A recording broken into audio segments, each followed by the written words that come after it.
All sports, all the time. There's heroes and there's legends. Heroes get remembered. Legends never die. This is the Spoken Podcast. Hold your ears, folks. It's showtime. I'm your host, Lance Twidwell. Man, that kid, he can ball, man. He can ball. Touchdown, Kansas City! Patrick freaking Mahomes, baby! Let's talk some sports, because that's what we're here to do. You are tuned in to The Spoken.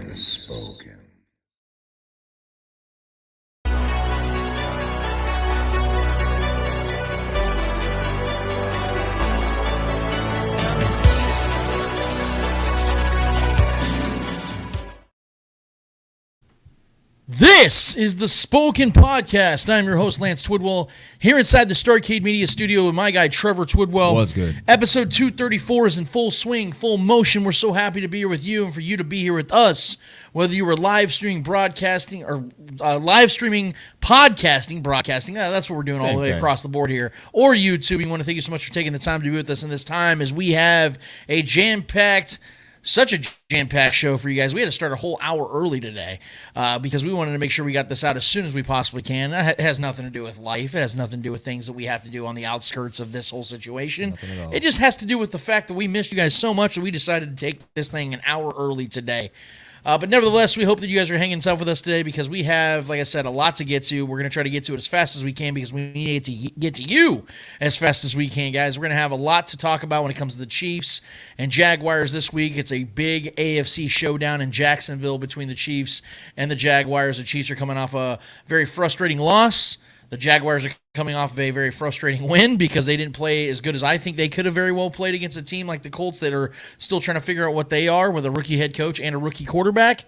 We're going to get to, obviously, handing out some L's at the end of the show as we do each and every week, 233 consecutive shows. We're going to finish this episode 234 consecutive with L's. But we're going to get to you guys as well. Hit the notification button, hit the subscribe button on YouTube, and get into the comments. Let us know what you guys are thinking, what your questions are, what your takes are, and let's get this thing fired up, man. But first and foremost, Trevor, I want to start somewhere where I have been wanting to start our shows every single freaking week for what seems to be an eternity now. We are officially looking at the Chiefs roster with their best defensive player back in the mix, baby. We are sitting here looking at a Chiefs defense that put on a hell of a performance against a very good Lions offense last week without Chris Jones. Well, for the foreseeable future, we're not going to have to worry about seeing this defense without Chris Jones again because the Chiefs and Chris Jones have agreed to a one-year newish contract that I'll get to the details in a second. But the fact is he's back on a one-year deal with the Chiefs. His holdout is officially over. I know this has been now a few days in, but we've not been able to talk to you guys about this, and I wanted to briefly go over this because, like I said, we got a lot more to get to, guys. But it's obviously not a mystery now what we know about where Chris Jones is. We know that Chris Jones was looking to get that big payday. We have been in full support of that. A lot of you have been in full support of that. The Chiefs have been in full support of that. They want to keep Chris Jones. They value him. And unfortunately, due to shitty representation, Chris Jones is now where he's at. Had a fully guaranteed $54.5 million contract extension on the table via the Chiefs. They were offering him a contract that was going to pay him over $27 million a year over the next 2 seasons, including this year, which was $19.5, I think, in base salary. So he was set to make over $75 million guaranteed over these next 3 seasons, with this season included. And Chris Jones passed that up. And now he's looking at a contract, according to Albert Breer, the full details on the contract. Base salary is 19.5 this year, minus the 1.8 or 1.08 million that he lost in Week 1's game because of the fact he decided to sit in the stands as opposed to being on the field. He has $1 billion bonus, or $1 million in incentives for 35% playtime, $1 million in incentives for 50% playtime, $1.25 million for 10+ sacks, $500K for 15 sacks, $1 million for first-team All-Pro and Super Bowl appearance, and a $2 million incentive for Defensive Player of the Year and Super Bowl title. So that sounds like a lot. And more than likely, and I'm not somebody that likes to doubt Chris Jones here, those things all together are probably not going to be realistically reached by Chris Jones. But you know what I'm not going to do? I'm not going to doubt him for trying. Because he's the kind of guy that if you put that in front of me and said, there's 3 players that you could pick to get all those things down, who you picking? I'd pick Nick Bosa, I'd probably pick Micah Parsons, and it'd be Chris Jones. And I say that with all conviction because I think he's one of the 3 to 5 best defensive players in this league, let alone pass rushers. So what we have here now, Trevor, is a detailed contract that basically gives the Chiefs and Chris Jones all the motivation in the world to have the best season they can possibly have together. What have I always said, Trevor? This team is so much better with Chris Jones without him, and Chris Jones is far better off with the Chiefs than without them. Could he succeed somewhere else? Would he succeed somewhere else? Probably, more than likely, yes. But he has the best chance for legacy perspective and, quite frankly, even possibly payment-wise here in Kansas City. He stays here in Kansas City. He's on the fast track to having a Hall of Fame career, and he can make himself a ton of money while winning Super Bowls. That is about as ideal as it gets in the NFL. Not everybody gets to have the choice of all that together. Most times you have to choose between one or the other. Getting a chance to play on a Super Bowl winning team, but you got to take a far less amount of money, or you go and get paid and you'll never win again. Those are the choices a lot of guys have if they even get to that place, because most guys don't even finish their rookie deals in the NFL. Chris Jones has had a very fortunate career, and he's worked his ass off for all of us, so I don't want to sit here and diminish or take away from anything that he's accomplished, because he deserves everything that he has been getting in his career so far, accomplishments and pay, and I hope that continues, and I hope it continues here in Kansas City. Yeah. And look, we can debate, Trevor, about the fact that that this is not technically an extension. I'm good with doing that. I think that's a fair conversation to continue to be had because we don't know the future of Chris Jones here in Kansas City. It's not an extension. It's not an extension. It's an incentive-based But restructuring of his current contract. Basically. Sure. And the max of the deal, I think, is $25 million, if I'm not mistaken, for this 1 year deal. With all the incentives. Yeah, it's about a $25 million, which, again, is still a loss, though, because, again, he could have gotten a $27 million extension for the next 2 years. He missed a game check, yeah. Yes, we can debate about that, but the most important fact in all of this is, Trevor, is what you and I continue to talk about. The 2023 Chiefs have their best defensive player back and the best ET in the NFL, and that significantly helps their chances to repeat as champions. My main worry, though, is the same as the Chiefs. Repeating. That is the number one goal here. Hit the iron while the iron is hot. That's the focus. Hopefully they can figure out an extension after this season. You can debate whether that looks promising or not. But if CJ helps the Chiefs win their 3rd Lombardi in 5 seasons, he's not just a Chiefs Hall of Famer. He is an NFL Hall of Famer at that point. If he has another All-Pro season, Trevor, which I'm expecting him to have, I told you, I think he's going to lead this team in sacks, and I think he's going to be another All-Pro this year because he's better than Aaron Donald. He's better than any other defensive tackle in the league right now. Quinnen Williams is climbing that ladder. I will give him that. But I still view Chris Jones as a long-term answer for the Chiefs, Trevor. He's not old. He's 29. I know that people think that's old for that position, and most times it's not. It is, but there are special players. I mean, look at Fletcher Cox, still playing. And he's been in his mid-30s now. Well, I'd say he would be considered old if he had like a history of major injuries. Yes, and his body's aged more than the average person his age, but he's remained healthy the majority of his career. Right, and he's not. Yes, showing zero signs of slowing down. Yep. But if they tag or trade or let him walk after 30. When they've won 3 Super Bowls together, I could live with that. Like, I don't want to see him leave after this season. But if they get 3 Super Bowl championships together with this nucleus in a 5-6-year span, that is an absolute success. That's a dynasty, and Chris Jones was an imperative piece to that equation. In my opinion, though, Trevor, and I'm going to get yours in a second, but I just want to throw this out here real quick. In my opinion, I believe Chris Jones is going to be in Kansas City for years to come, at least for the next 2 years.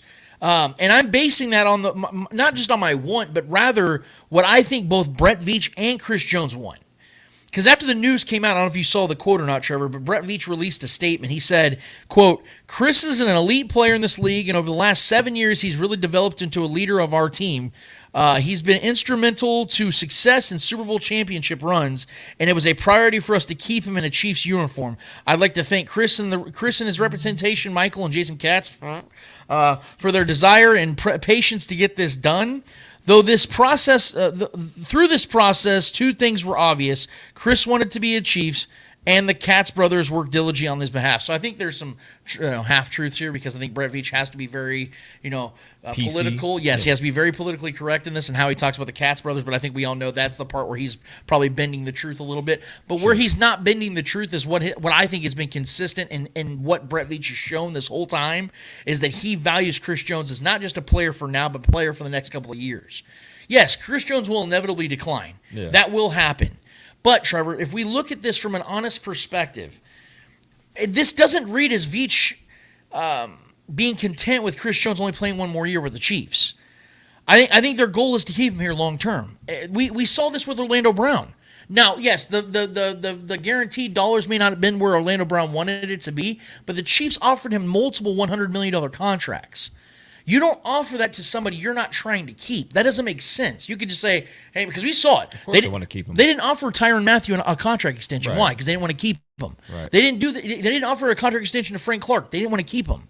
They kept him on this 1-year deal. So I think that this is a show that, look, Chris Jones is a guy that we have to have while we still have these, like, Travis Kelce, Patrick Mahomes, and Chris Jones. Like, everybody talks about how it's Travis Kelce and Patrick Mahomes. No, it is a trio. This is a team built upon these three guys. Like we talked about with the Rams, how it's Matt Stafford, Cooper Kupp, and Aaron Donald. It's the same thing here in Kansas City. It's more sustainable here in Kansas City because they have a better overall roster and they have guys that are cheaper and younger. Yeah. But the fact remains that the Super Bowl was won by the Rams because of those three guys primarily, and then you have the three here in Kansas City. I think the Chiefs look at Chris Jones as a guy that can do that for another 2 or 3 seasons. I really do believe that. And if we're being honest here, because of the fact that he's climbing the ladder as to being one of the greatest defensive tackles of all time, I think we should bank on the fact that Chris Jones has probably got a few more great seasons left in him before he starts to tail off, as the other way around, where he starts to tail off quicker. What are your thoughts on this whole thing with the contract? Do you think Chris Jones is sustainable? Do you think he's going to continue to play here in Kansas City, or do you think this might be that last hurrah?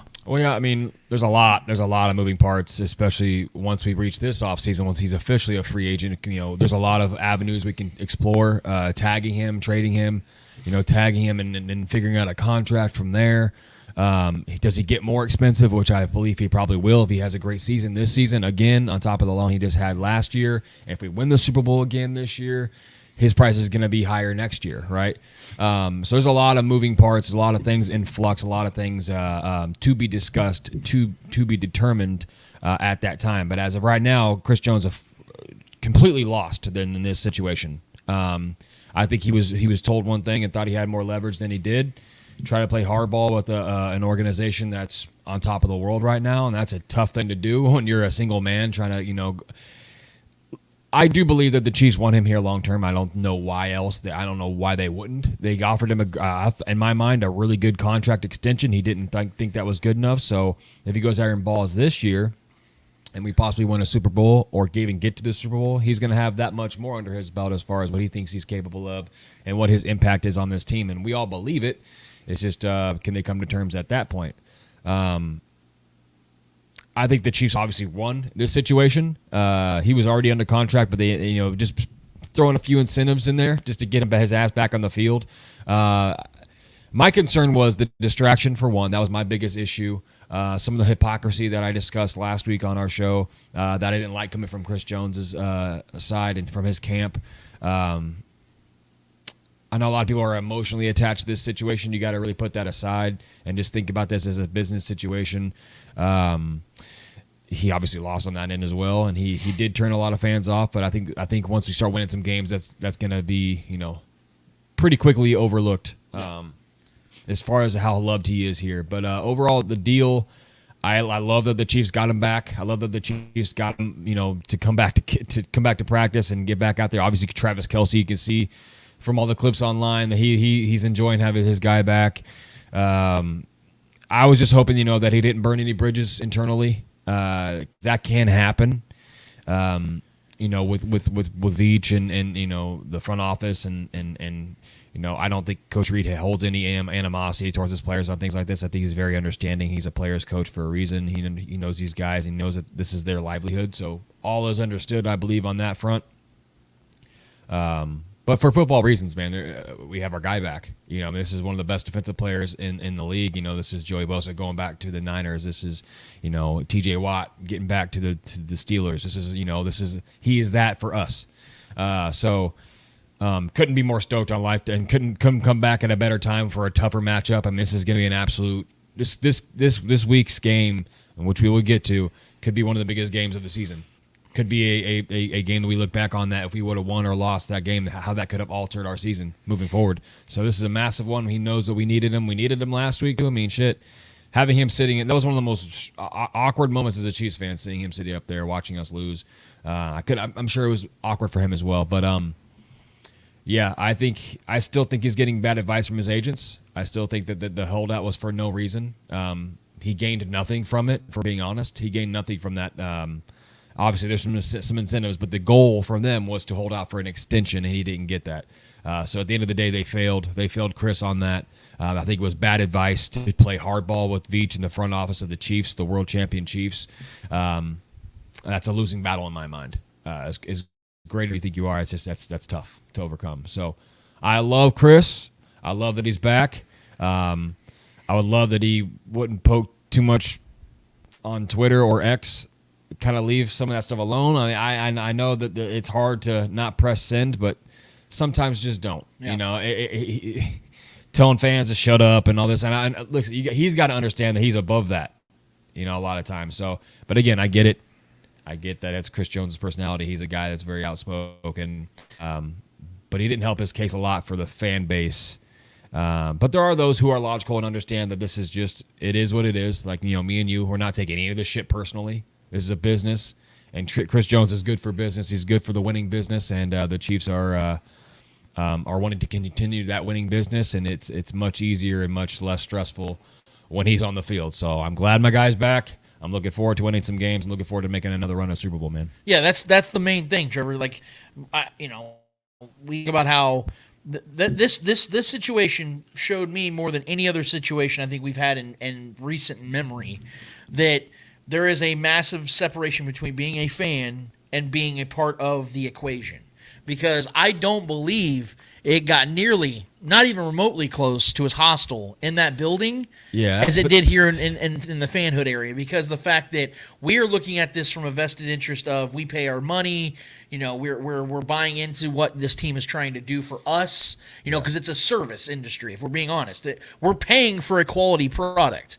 And so we want to see the best players out there. And if you are holding or impeding upon the product we're paying for, we feel entitled, whether that's right or wrong, for you to be out there. What we seem to forget, though, because we're not seeing it from a business perspective like the team and the agents and the player is. Well, we only know what we're told. Yes, and plus we're not on the inside. Yeah, exactly. We're not in those conversations. And plus, we see only the reaction to what's going on. And we know that this team, Andy Reid in particular, is very close to the chest, close to the vest. He doesn't give away a lot of things, doesn't show a lot of emotion in press conferences. Patrick Mahomes is one of the best speakers in the NFL, keeping things very politically sound. There's no controversy from him. Luckily, and I don't want to say Travis Kelce would have said anything controversial, but he has been one of the only people that have been vocal about it in a very authentic way when it comes to getting Chris Jones back. And fortunately for the Chiefs, I think, because of Travis Kelce's injury, he hasn't been available to the media. And I'm wondering if Travis Kelce would have been available this whole last week. Or even on his what podcast. He would have said. Yeah, exactly. What he would have said. I don't know. So, so I think this is one of those moments, Trevor, where we have to use a cliche. It's one of LeBron James' favorite sayings. You got to keep the main thing the main thing. And the main thing right now, like I said, is football. It's getting your best defensive player back. Whether you guys want to acknowledge it or not, Travis Kelce, Patrick Mahomes, and Chris Jones. I mean, Patrick Mahomes is obviously the most valuable player on this team, but it's Chris Jones and Travis Kelce right below that. You have to understand how valuable Chris Jones is to this team. I know a lot of you guys love to play the box score game where you look at the playoff stats and see only 2 career sacks for Chris Jones in the playoffs. What you fail to realize is the reason why he has such low sack numbers and guys like Frank Clark have high astronomical sack numbers is because of the fact that because of Chris Jones being there on the field, Frank Clark got a chance to have a lot of one-on-ones with left and right tackles. Whereas Chris Jones is getting double-teamed by guards, centers, sometimes guards, right tackles, left tackles. He's all over the damn defensive line. That makes it a lot easier for a lot of other guys to excel at a high level. There's nobody out there that actually believes that Frank Clark's the better player between him and Chris Jones. But Frank Clark has, 10-plus more sacks in his playoff career than Chris Jones has. So we can't use that as the all-be or the end-all be-all because it's not. What we have to look at is the value that he brings to a game when it comes to the focus of the offensive line. We know that every single week, the defensive line coaches, the defensive coordinators are all saying, they're all starting their game plan on Chris Jones. Right. What do we do to neutralize him? And then it's everybody else. How are we going to double team him and then get somebody on everybody else? Exactly. Just like they do on the offense, where it's like, okay, first order of business, how do we neutralize Travis Kelce? Yeah. It's the same He exact can't. thing. He can't. So now that you have that equation, guys, you thought FAU and George Karlaftis and Trent McDuffelbag and all these other guys looked really good in week 1. Now that they got their man back, those guys' jobs are that much easier, and the pressure is going to be off them. And it's so ironic, Trevor, because I don't want to jump too far ahead. Yeah. But also, it's parallel because the defense played well. Offense didn't. But the defense played very well. But it makes it that much easier for these younger guys and these dudes that had to step up in the place of Chris Jones to now just do their job. Whereas now you're going to have Travis Kelce back. Boy, we're excited about that.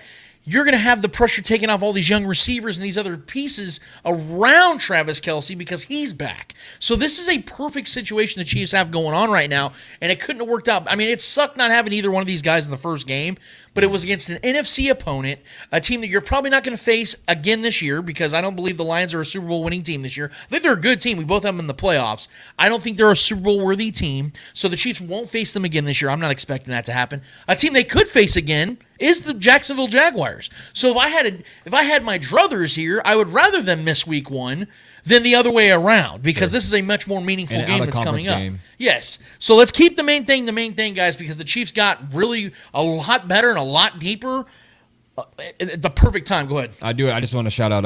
It looks like we have Big Charlie's Saloon in the chat. And they were here with us this morning. They were the first to comment on here. Awesome. So I just wanted to shout out them. Much love to Philly. Yes, man. Paulie, Laura, I love you guys, man. Got to make it out there one of these days. Yeah, man. I appreciate every single text you guys send us. They've called me. We've had great conversations. And when they were in Kansas City during the parade, I went out to Gates Barbecue with the crew. I met Michael. I met you guys are awesome, man. I love you guys so much. You guys are family. I know we've yet to make the trip out. I promise you we will be making that trip.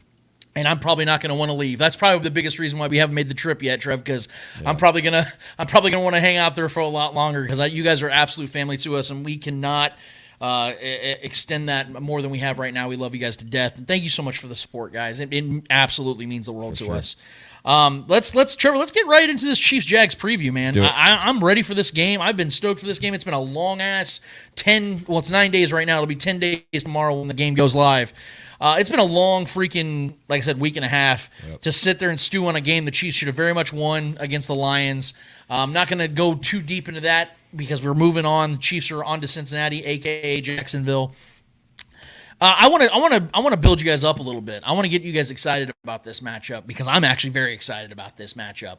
I'm going to start with some raw numbers here, Trevor. You know that Patrick Mahomes has lost 16 games in his regular season career? 16 games. The games that follow those losses, I'm going to give you his number, Trevor. I actually posted these a few days ago. And then our guy Marcus Dash from Chief Concerns blasted out not only his career after his losses in the NFL, but in college and how insane he did. So you guys go check out their stat column on the Chief Concerns on Twitter. But I posted something a few days ago, just the raw numbers from after losses in the NFL. So he completes 67% of his passes, which is slightly higher than his regular NFL his career average. He has almost 280 passing yards a game, 42 passing touchdowns to only 15 interceptions, 8 yards an attempt with a 104 quarterback rating. Those are numbers that are going to win you an MVP. And that's a 16-game schedule. It's not even 17 losses, not even 17 games.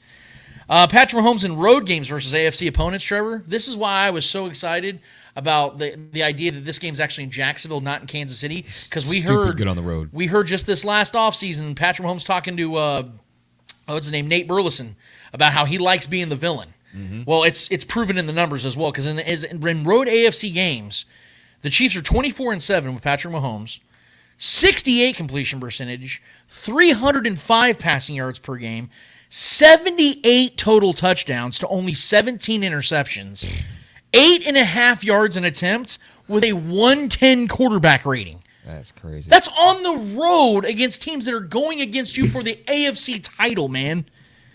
Travis Kelce in 2 games last year against the Jaguars. Another guy says he likes road games better. One of those drives was with Chad Henne going 98 yards with Travis Kelce. 2 games versus the Jaguars last year. 24 targets, 20 receptions, 179 yards, 10.3 yards per reception, 3 touchdowns. Chris Jones in 2 games against the Jaguars last year had 1.5 sacks, 3 quarterback pressures, 3 quarterback hits, and 1 tackle for loss. And here's the cool thing, too, about road stats that I like to bring up. I brought it up on Patrick Mahomes' side of things. Sacks in road games since 2018. Chris Jones has 26.5. TJ Watt has 23.5. Now, everybody's like, well, Lance, TJ Watt's missed some games. Yeah, Chris Jones in that span only played 3 more road games than TJ Watt. And TJ Watt he averages less than about a half a sack a game in those road games. So even if you to give him a half a sack in those 3 games, he still trails Chris Jones. And we both know, Trevor, how much harder it is for Chris Jones to get sacks as an interior defensive lineman. Yes. Yeah. Now, I'm not sitting here saying that TJ Watt ain't better than Chris Jones. You can make the case, obviously. They play 2 different positions. Yeah. But my point remains, when Chris Jones can perform at this level in road games against AFC opponents to the level of a TJ Watt, let's say they were even. Let's say they were tied at 23.5 or 26.5. Is that not insanely impressive to think about? Of course. As the premier pass rusher in the interior line? So, I'm looking at this matchup, and I'm not trying to be disrespectful to the Jaguars because I respect them. Sure. But here's the thing, Trevor. Dougie P, man. I don't fear the Jaguars. I do not fear them. I like Trevor Lawrence a lot. I love Dougie P. I think he's an awesome head coach. This guy is deserving of all the praise he gets, and I love the Trevor Lawrence-Dougie P duo. My boy Calvin Ridley, too, man. Calvin Ridley's a great addition. He looks awesome, looks promising so far. But, Trev, I don't fear this Jaguars team, whether it's in Jacksonville, because they don't have a home field advantage in my eyes. I think there's going to be 20,000 plus Chiefs fans there. Yeah. I think that you're gonna see the Chiefs play very confident in this game. Regardless of who they play, they're always going to play confident because they believe in themselves. They've won more than anybody we have over the last a pretty nice decade. Active winning streak against them as well. Yeah, exactly, and that's the whole thing right there, Trevor, is that I feel like these teams are pretty much the same overall. And I know Calvin Ridley's a nice X factor. Don't get me wrong. I'm not saying that. But their offensive line is still not good. Yeah. Their defense is still very shit. You saw, Trevor, in that game against Anthony Richardson and the Colts that they were moving the ball on that Jaguars defense. Like they weren't having problems doing that. And now you're facing a much better offense in the Kansas City Chiefs. And, I'm looking at this week one. I look at the week 1 matchup the Jaguars had. Again, they were trailing the Colts 21-17. Again, with my guy Anthony Richardson, I'm big on, but it was his first game of his career. It was Shane Steichen's first game as an NFL coach. And they were leading 21-17 in the fourth quarter, Trevor. Trevor Lawrence ended up rallying, scoring 14 unanswered points in the fourth quarter. Yeah. But he threw a bad interception and actually threw a second one that hit the defensive back right in the hands from the Colts, and he dropped it. Yeah. That could have lost the Jaguars the game right there. And look, the Colts defense is good. I'm not sitting here saying the Colts defense they're good. It's good. Gus Edwards, I think, is their defensive coordinator, if I'm not mistaken. Good defensive coordinator. Sound. They're a top 15-ish defense. He knows how to play Trevor Lawrence really well. Yes. He's held him under a lot of low-scoring games. So. But I think you and I would agree that Spagnuolo and this defense is better and has played just as good, if not better, against Trevor Lawrence. Especially getting Chris Jones back is massive. But I think that I think Lawrence. I think Trevor Lawrence is going to come in this game confident, feeling good about himself. Got a nice road win and division, all that stuff. And I think he loves the connection him and Calvin Ridley have.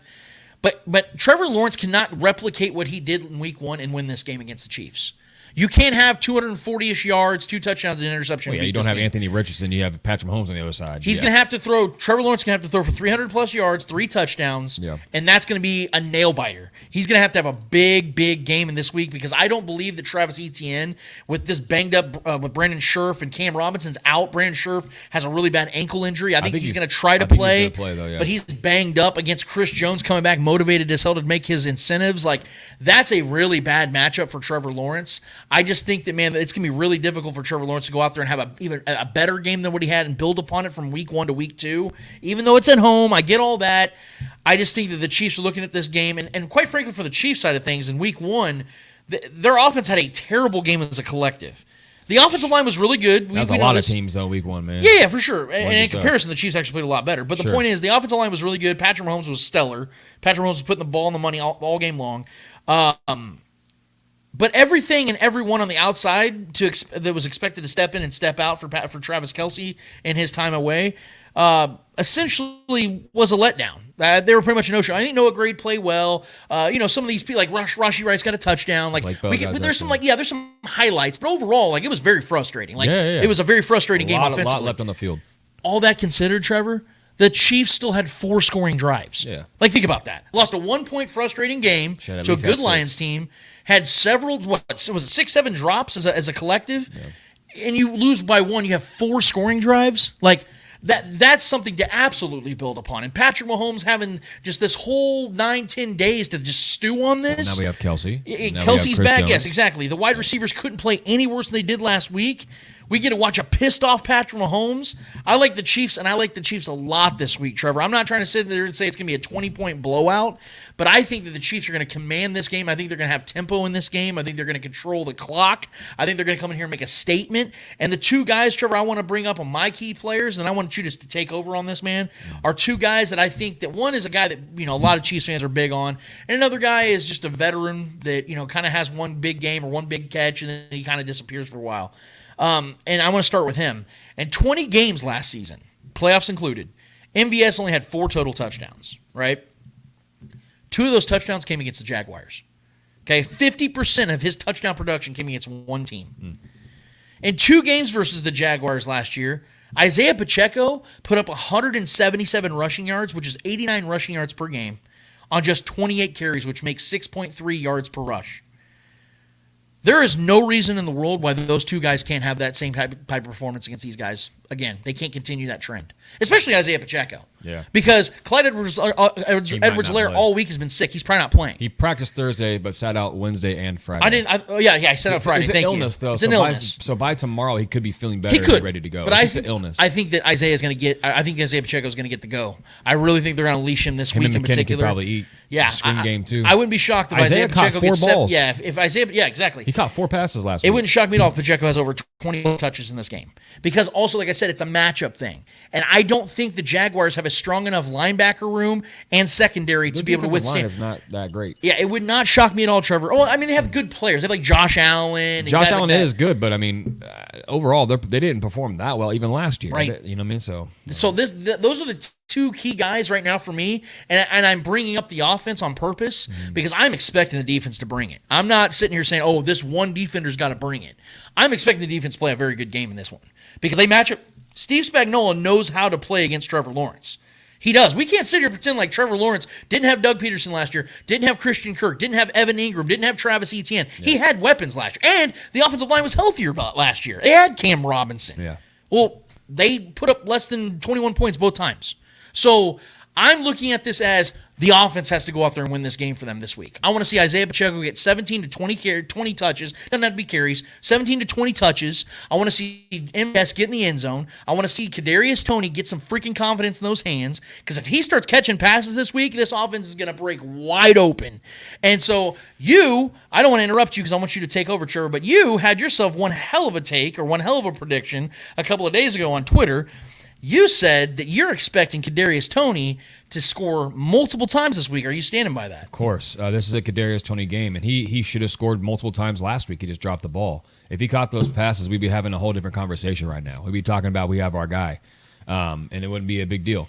I believe it was rust. You believe it was a little bit of pressure getting into him, into his head. I believe it was more rust, and I echo the sentiments given from his head coach as well, that he's not a guy that drops passes like that, and we know that. And that was just an anomalous type of situation. He didn't practice or play any preseason snaps. So I think this is a big game. This is a moment for him to make up for that. And I think him and his statements, knowing who he is and what talent he is, and I think the fit that he is in this offense is going to show itself this weekend. I do have him scoring twice. I even put money on it. So I like him. I like him, and I like Sky Moore to get right too. I think some quick strikes to Sky Moore makes a lot of sense just to get the ball in his hands because I think we really missed the boat on that this past week. I think getting the ball in his hands early because he's so good at beating the press and the line of scrimmage. He's so quick off the line. I think just finding ways to get him the ball and letting him create because he is very shifty and very quick and he can get extra yards after the catch. So I think getting those guys the ball, getting them into the playmakers' hands, Kels is not going to be 100% in this game, but obviously Kels is going to get his 6 to 7 catches probably for 70 to 80 to maybe 100 yards if he breaks one. So Kelsey's going to be fine. Even a gimpy Kelsey's going to be fine. But, yeah, Kadarius Toney is 100% my guy offensively in this game. So, but as far as this matchup goes, I do think people are overlooking the Chiefs' defense as well. Yeah. Trevor Lawrence struggles against the zone blitz. If you're able to have a nice play a solid zone, take away a lot of the underneath, but maybe switch it up, have a couple too high safety formations as well, mix it up a little bit because that's what Gus Edwards does a lot. Gus Edwards, the defensive coordinator for the Colts. Gus Edwards. You said for the Colts. Yeah. Gus Edwards is running back for the Ravens. Not Gus Edwards. Gus Bradley. Thank you. Sorry, guys. I said Gus Edwards too. Yeah, I totally messed up. Yeah, Gus Bradley. Thank you. Gus. He's with the Raiders. Yes, he went to Gus. the Colts. Yes. That's how Chargers. Yes. So he's played well against Trevor Lawrence as well, and he knows how to get that to him. And they showed that in that Colts game, and. So Trevor Lawrence can struggle against the blitz as well. So I expect Spag to drop some blitzes. I'm sure Chris Jones is hungry to go out there and make some plays and reach these incentives. So that's always a good boost in the defensive line as well. See him out there with that kind of motivation. Yeah, man, and see what Felix can go out there and do if he can build on that first game performance. I like that a lot. So, yeah, I think this defense is being slept on. I think I know everyone is expecting this to be a super high-scoring game, and as it should because both these offenses are expected to score a lot of points because there's just so much talent on both sides of the ball here on both these offenses. But I think people are sleeping on our defense. I think this could be a game where it's like a drag-out and beat them to death kind of game where the Chiefs go out there, score early, and then put the pressure on Trevor Lawrence and that offense, which they can go out there and score points. But I think our defense is going to put some clamps on these boys for a little bit, and there might just be some garbage time points to make it look like it's closer than it was. Right. But I think this is a must-win game for the Chiefs. We cannot start this season 0-2. We don't want to lose, especially to a team who could very well win the AFC this year in the Jacksonville Jaguars. So this is a massive game for us. Andy Reid knows the significance of this. Patrick Mahomes knows the significance of this. People are already starting to doubt us for some reason again. So I expect a really good performance and a very efficient performance from the offense. I think getting the ball out quick, getting into the playmakers' hands. Even I think McKinnon's a sneaky play here too, especially if Clyde doesn't go. I think I could expect some McKinnon big chunk play, some screen dump offs. I do think the running backs should have a good game though. I think especially if Clyde sits, I think McKinnon and Pacheco should do their jobs well if these boys block well up front.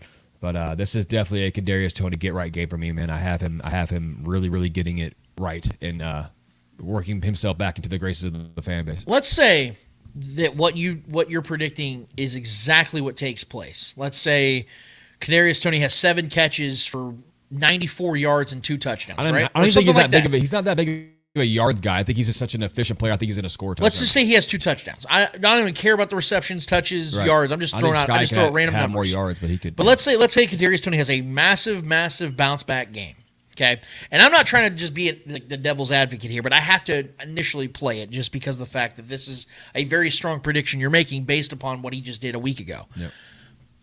Yep. When I crushed these wide receivers after week 1, and terrible. I felt they were deserving of all of it. And we all talked about Lance. Lance has been saying this is what's he's been worried about with this wide receiver room. And the rebuttal I would always get is, well, it's just one game. Let's not freak out. Let's not panic. I can get down with that. I can sit here and say, okay, you know what? You guys might be right. Maybe it was just a really rusty game. The guys are nervous or they just weren't physically ready. Whatever the belief is or whatever the reason was. But Trev, if let's say he has this type of game, let's say Sky Moore plays well. We have 5 catches for 58 yards and maybe even a touchdown or something.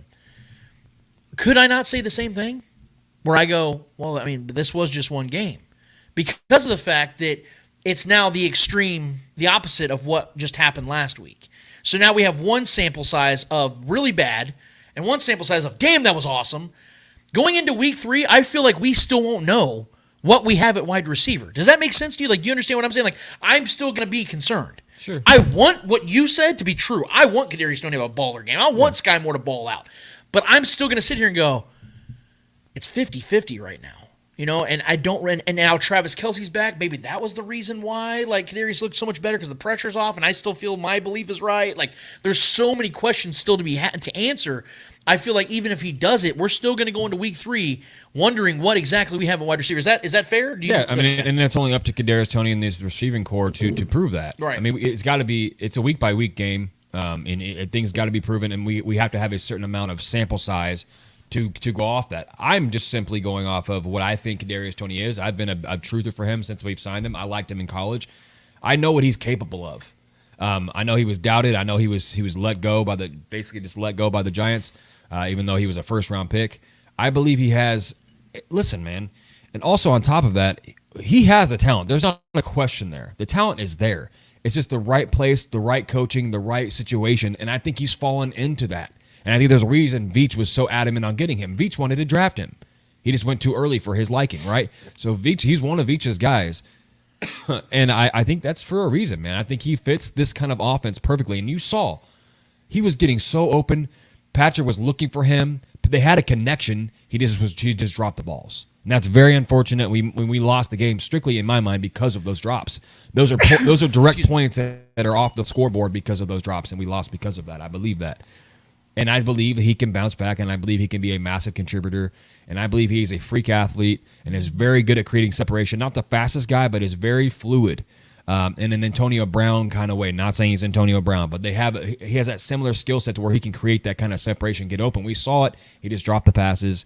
Patrick Mahomes was looking for him consistently as the wide receiver one in that offense. Granted, Kelce was not out there, of course. But he was finding space in the defense similar to how Kelce does. Learning from guys like Kelce is big for these guys. I'm just expecting a big game for Kadarius Toney. I think he's going to have a good year. As long as he stays healthy this year, you guys are going to forget about week 1 very quickly, trust me. Well, and that's the thing, is that when it comes to Brett Veach, yep. And I know I've heard that too about him wanting Kadarius Toney. He was high on him. That's why he made a trade. Shown too much got a 3rd and a offensively. 6th. Yes, this is now a growing concern for Brett Veach's drafting ability because we know that he's been able to make some hits here and there in other positions and free agency as well. Wide receiver, Trevor, the best receiver he's drafted so far is McCole Hardman, yep. who they didn't want to sign back for 1 year, $4 million. That is worrisome. Kadarius Toney is far more talented than him. I agree. You know what I mean? I agree despite what McCole Hardman DM'd me after I said that openly, but it doesn't matter. I love McCole, but he's not the athlete and the talent that Kadarius is, bro. I agree. He needs to hit. Sky Moore needs to hit. Yeah. And I'm gonna be real with you, man. We took a poll, Trevor, this week. I'm gonna show it to you, man, because I think it's really telling, and I wish I would already pulled it up because I feel irresponsible not having it ready. Is it just like a feel for Kadarius Toney, what the fan base is? It actually isn't Kadarius Toney at all. So I posted it's actually about a rookie receiver. Okay. Okay. Yeah. So I posted this. We posted this rather on our Facebook page, or maybe I think I may have. Yeah, I said it. Which Chiefs wide receiver will have the most yards by the end of September? There were 323 votes. Rashee Rice had 38%. I get that because of his yak ability. His ability, what he can do after the catch. But that's that's what concerns me because you remember my whole don't care, man. I know whoever's best for the job. I think in order for Rashee Rice, because of the lack of targets he's going to get in the first month of the season, sure. If people the majority believe that he's going to lead in yards, that means that one of these other two guys like Kadarius Toney, MVS, or Sky Moore are not doing their job. Sure. Because this offense is built around Travis Kelce, MVS, Sky Moore, Kadarius Toney. Those are supposed to be the premier guys. Yeah. And if Rashee Rice, who's still learning this offense, is leading the wide receivers in yards, as cool as that sounds, it's also like, well, where the hell are those three? Because those guys are better football players right now than he is. Like, he could lapse all of them. Yeah. He could end up being better than all of them. But right now, he's one game into his career. MVS is a 6-7 year veteran. Kadarius Toney is year 3. Sky Moore's year 2. These guys are supposed to be the ones leading the way. And if Rashee Rice in the first... Now, if it's December... and Rashee Rice ends up popping, and he ends up becoming the guy, okay, I get that. It's 3-4 months into the season. I don't care, man. Sooner rather than later if he's the better player. But what I'm saying is that if he's leading, that must mean that his numbers aren't very big. That means we whipped on Sky Moore, for sure. But he's also given about the same identical amount of draft capital that we put into Sky Moore. Sky Moore just happened not to be as good a player, and if Rashee Rice is the guy, then Rashee Rice is the guy. And he obviously... in the small sample size we've seen, looks like he's the better player than Sky Moore. If I'm being I honest, would agree. I'm a Sky Moore guy. I love agree. Sky Moore. I thought it was a steal in the draft, but he's yet to show that capability of be on the same page with Pat. I personally believe that we just haven't got the ball to Sky Moore's hands enough. He was open a lot, and I think Pat was just kind of overlooking because Pat can look downfield and kind of overlook the guys underneath a lot of times sometimes and want to had that big play, and I get it because that's what makes Pat great. But sometimes just getting the ball in Sky Moore's hands, getting the gears going for him. I think he's a build-up kind of guy. I think Sky Moore's gonna have a solid season, but Rashee Rice could be the guy, bro. 100%. And one more thought I want to have on the wide receiver room is just the idea that you know where I've stood on it. I wanted them to go veteran to add to this room. Yeah. Biggest reason why is because I very much stand in that belief that you draft defense and you pay for offense. I'm okay, honestly, if Brett Veach never, because look at the Patriots. They never drafted wide receivers at a high level. Never invested high. Who was the best receiver they ever had? Randy Moss? Randy Moss, for sure, yeah. Who was the other one? Julian Edelman, probably? And he was like a fifth-round pick, so he's an exception. But Wes Welker. Yeah. They signed him. They signed him. It was the Dolphins, right? He was just a originally safety the Dolphins. blanket player. Exactly. Yeah. So Bill Belichick, if you guys want to make those comparisons, everybody loves to compare the Chiefs to the Patriots dynasty, then I'm okay with that because the Patriots are able to win without drafting all pro wide receivers. Tight end with some really good slot receivers. But That's Brett a similar Veach has to hit on guys like Kadarius Toney that he didn't draft, he traded for.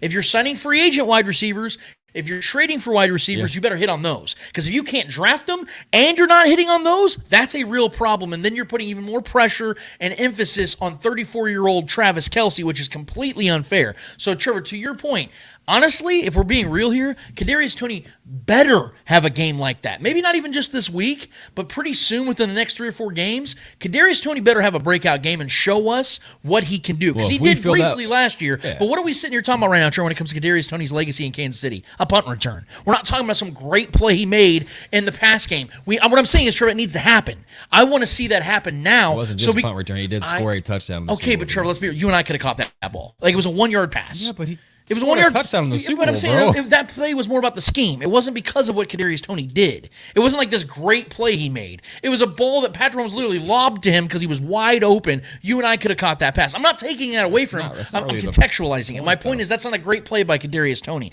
It was a great play by Andy Reid drawing that up geniusly. The corn dog play was genius. Cool. So Jalen Hurts' performance wasn't that great because a lot of his scores were in the red zone with the push tush where he didn't have to do much. Cool. You can make the case about the push tush, but Trevor, Jalen Hurts in that game made it. What was it? A 55-yard touchdown past A.J. Brown on the money when McDuffie was all over him. Arm punt, and we know it, bro. That was an arm punt. He put that on the money. He was in the end zone. Dude, he had to find the ball. It was like, oh, it's over here. I'm going to go run and get it. He just threw it up for grabs. The point is, those are two completely different situations. Jalen Hurts is a quarterback. Kadarius Toney is a wide receiver. I think Jalen Hurts has more than proven himself in this league, Trevor. I'm just saying, if you want to talk about scheme and product of a system, that the push tush was in the red zone it's nothing special for Jalen Hurts to do that. Yeah, but Jalen Hurts does other things with his game than the push tush. We're not sitting here saying, the reason Jalen Hurts is a good quarterback is the push tush. But it was an important play in the Super Bowl. He scored I get it, but the man scored almost 40 touchdowns last season, Trevor. The point I'm trying to make is that Kadarius Toney needs to have a statement game in the receiving game. Because, like I said, everybody's defense for him right now is a special teams play. It was awesome. It was fun. But the Chiefs didn't trade a 3rd and a 6th round pick for him to do punt returns. He is supposed to be a premier receiver in this offense. I want to see that game. If you're expecting it, that means that's the standard.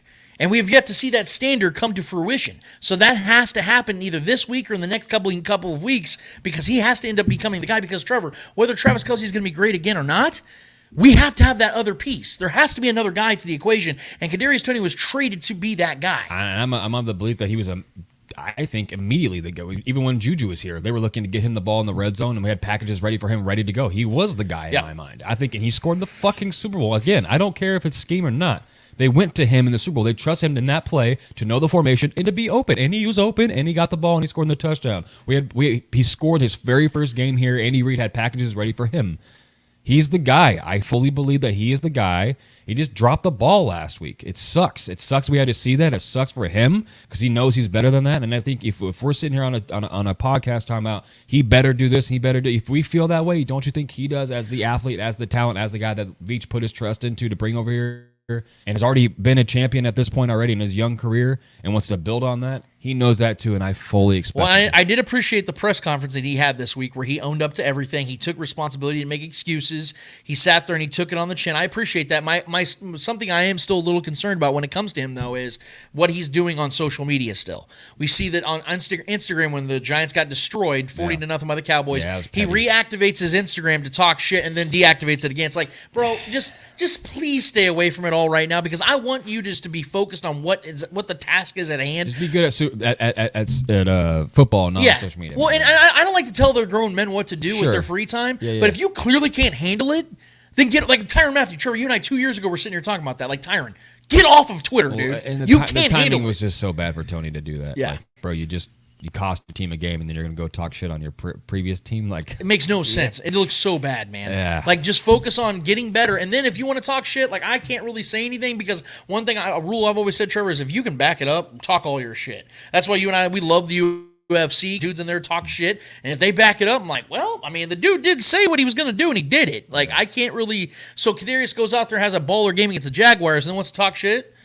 I'm gonna stay silent because he did what he did. So he's got to go prove it, man. Yes, it's on him. So my difference maker, Trevor, is Isaiah Pacheco, MVS. I'm expecting Travis Kelce to be right in stride. I'm not expecting a slow start for him. I think he's going to play a lot of snaps. I think he's going to be healthy. I think Patrick Mahomes is going to hit him for a lot of targets and a lot of yards and probably even a touchdown. I'm expecting Travis Kelce to be Travis Kelce. I'm expecting Chris Jones, even if he only plays 35, 40 snaps in this game, I'm expecting Chris Jones to be in the backfield a lot in this game. I think he's going to wreck shop. I think he's going to make Trevor Lawrence's day a very long day, because of the fact that the offensive line for the Jaguars, as we've already mentioned, isn't great naturally. Plus the fact that Cam Robinson's still suspended, their left tackle, and Brandon Scherf up in the middle is banged up. I think Chris Jones is going to have his way with this offensive line. So the stars are going to do their thing. Patrick Mahomes, I think, is going to throw 3 touchdowns in this game. I'm expecting those guys to play well. But it's MVS, and I think Isaiah Pacheco are going to be some difference, X-factor difference makers in this game. Who are your 2 guys? So obviously Kadarius Toney on the offensive side is my guy for this week. I think this is it. This is his moment to really, really bounce back, and I have him scoring twice. On the defensive side, I have a sneaky one here. I think we're going to really mix up the blitz packages. I think we're going to really get creative, and having Chris Jones is going to open some things up on the outside as far as outside pressure. Now that we have our guy in the middle, I think a sneaky play here, or a sneaky guy here to make a big play in a big moment, is Chamari Connor. I think he's going to be mixed in a little bit more as the season goes on, but I think he's going to be, because we've seen his skill set it resembles obviously L'Jarius Sneed. We know L'Jarius Sneed is not 100% right now. He got burnt a couple times last week, but it still looked pretty good. But I think they're going to be rotating him and Chamari Connor in and out on some packages, and I still think Chamari Connor is not a known name yet. So I think if Trevor Lawrence looking out and seeing the numbers, he knows who L'Jarius Sneed is very well, obviously, with the corner blitzes and the safety blitzes and the packages that we mixed together for him to get after the quarterback, and he's incredible at it. Chamari Connor is as well, and I think Chamari Connor is going to get in there and. I'm not going to say he's going to get a sack, but I think he's going to have a really good pressure at a really big moment and make a solid play. Maybe a couple plays, but I think Chamari Connor is going to get some more run here this week and really show us what he's made of. I think he was me and you agree that he was a day one kind of guy. I think a guy that can come in and contribute early. And I think this is a big game and a big moment, and his name shouldn't really be the name that you want to see out there yet, but I think this is a moment for him to really become a man in this team, in this league, and I think he can go out there and make a play. Well, I would love to take credit for that, but you were alone on that one, because I said Chamari Connor was going to be more of a 2024 guy. I like him. He's already been getting mixed in. But I did say because of L'Jarius Sneed's injury that we were going to naturally see more Chamari Connor, because I also said that I believe he's going to be the successor, because this will be L'Jarius Sneed's final season in Kansas City. And I'm telling you, because it makes sense for me, because Trevor Lawrence struggles with those safety and corner blitzes. Why do you think Spags is so good against them? That's what I'm saying. We're going to mix it. We're going to have Spags, I think, is going to coach his ass off. See, and here's the thing. I wanted to bring this up, too, real quick before we get to the chat and speak it. It's kind of a catch-22 that the Chiefs are going to be dealing with this week, because not only are they facing a better quarterback in Trevor Lawrence, I think better overall weapons. Even though the Lions have good weapons, were a better offense they have a better offensive line. Yeah, that's true. No, you're right. Better offense. You're right. The Jaguars are like a late bloomer. They're like the last 8 weeks, 9 weeks of the season they really came on. Coached, man. Yeah, absolutely. And you saw Trevor Lawrence finally start to take off, because last year really was like his rookie year, if we're being honest, because Urban Meyer was a horrendous head coach. Yeah. Spags really had to put a lot on film last week because of the fact he had to make up for the absence of Chris Jones. So he put a lot on film, and I think the Jaguars are really going to use that to their advantage. What I will say, though, is this, is the X factor of having Chris Jones back. Spags can do some of the tricky things, Trevor, that he couldn't do last week. I don't think you're ever prepared for Chris Jones. Exactly. Yeah. So what I'm saying is when we talk about like game planning, your first priority is to neutralize Chris Jones. Now Spags gets to use some of these wild cards in a different way than he did last week. So while the Jaguars zig, the Chiefs will zag. And I think that Spags is going to be in his bag again, dude. I'm going to start calling him Steve Bagnola because this dude's going to be in his bag, I think, this season, because this is the most talented defense I think he's ever had. Because you remember when he came back in here from Bob Sutton's days, coming here in 2019, they had a good defense. The Chiefs had a very good defense. It was solid. Yeah. They were missing pieces at linebacker in the middle of the defense. They were not athletic in some areas. They didn't have great edge rushers by any means. It was just a solid, good overall defense. This defense, and this O-line for the Jags too, isn't? That's what I'm saying. This defense, bro. You and I were big George Karlaftis guys. Yep. We're big FAU guys. We can't wait for Amenahu to be back. Chris Jones is obviously who Chris Jones is, and this linebacker room is one of the 3-4 best in the entire NFL. Not to mention this young, stellar, high IQ secondary the Chiefs have. So this, to me, is the most complete defense in the Mahomes era by far, in my opinion. No disrespect to the previous ones. I just think that this is the best overall defense. Top to bottom, yeah. Yeah, and it's also the second youngest and second cheapest defense in the entire NFL. So I think the Jags are in for a long day offensively, Trevor. I don't think they're going to score a lot of points. I think people are overlooking our defense way too much right now. I think the over-under is like 51.5 or something like that. It's the highest in the week. Yes. Yeah. I do think the over does happen, but I think the Chiefs score the majority of those points. That's what I'm saying. Like I think we get out to a pretty handsome lead because the Chiefs, as much as I love this offense and as all time as they've been since Pat's been here, we don't blow teams out. Right. We really, very rarely. Yeah, they don't care. They don't cover a lot of times. We allow a lot of backdoor points. But I will say this: the fact that the Chiefs are 3.5 point favorites on the road tells you that at home they'd be a touchdown favorite against this Jaguars team. It's either the Chiefs games go two way. We allow a lot of backdoor points after we get an early lead, or we spot them a 10-point lead and then we come back and win by 10. Yes. It's like, God damn it, can we just? My biggest concern in this game, though, Trevor, is just like a sloppy turnover again, like another Kadarius Toney tip drill or something like that. Fumble. I think we play a clean offensive game. They play clean, dude. They're going to win this game, and I think they win it by over a touchdown. That's my belief. Ooh. That's my opinion. I think they will win by a full possession. Oh. I don't think this is going to be a 3-point game. I know, like I said, it's 3.5. I'm actually going to give the Chiefs the points this week. I think minus 3.5 is the play this week for the Chiefs. We got to go remind some people, man. That's for sure. That's what I'm saying. And when Patrick Mahomes pissed off, getting his best weapon back, getting Chris Jones back, it's like the perfect timing for the Chiefs to go. For Chris Jones, yeah. Because think about it, like what is the Chiefs' schedule right now? If you look at it's not easy. No, it's not easy, and that's the thing is that if you look at what they got coming up, so they have, here we go. Yeah, so they have the Jaguars coming, and then they play the Bears, an NFC team. So it's like they can really unload unload the canister on the Jaguars and then come back home and play the Bears. Put the B team out there and play the Bears. I mean, no offense to the Bears. Like I'm saying, they're still an NFL team. Their defense is awful, dude. Yeah, their defense is terrible, and Justin Fields is turning the ball over a lot already. They just made Jordan Love look like Aaron Rodgers out there. That's what I'm saying. So, what I'm saying is I think we all kind of know how that Bears game is going to probably go, so the Chiefs can go out there and really put an A effort into an AFC opponent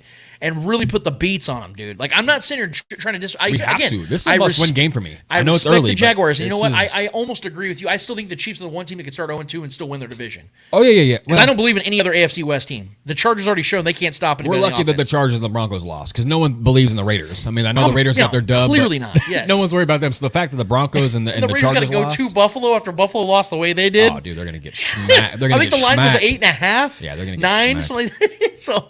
So yeah, I think that because of the way the schedule is presenting itself, and the Jets are after that, and the Jets obviously lost Aaron Rodgers for the season, right? And then it's the Vikings. So like you have two NFC teams and an AFC team that lost their starting quarterback for the next month, and then after that, Trevor, guess what it is? The Broncos at home. So like the Chiefs have an opportunity here to really, like I say, make a statement against the last good team they faced for a month. Build some good momentum too. And confidence, you know what I mean? Yeah, absolutely. Man. So I think Kadarius Toney and these receivers going in this game is a massive thing. Do you think the Chiefs scored in the 30s? Oh, yeah. Okay. Yes, I do. I do. Especially with a letdown 20-point game last week against a defense that we should have. I mean, we should have 30+ against them. We left so much points and opportunity on the field. We get all that and more back this week in a game that I believe is I know it sounds silly to say a week 2 game is a must-win game, but this is the matchup here. And what it can mean later on in the season is big. right now. So especially an AFC team, a team that I believe can win the 1 seed here. Well, think of it like this, AFC. because you and I both respect the Jaguars, right? We've both clarified that. Of course. Just like we respect teams like, I don't know, the 49ers, correct? Okay. Remember last season when the Chiefs lost a frustrating home game to the Buffalo Bills 24-20? 24-20. I do. Chiefs lost last week to the Lions 21-20.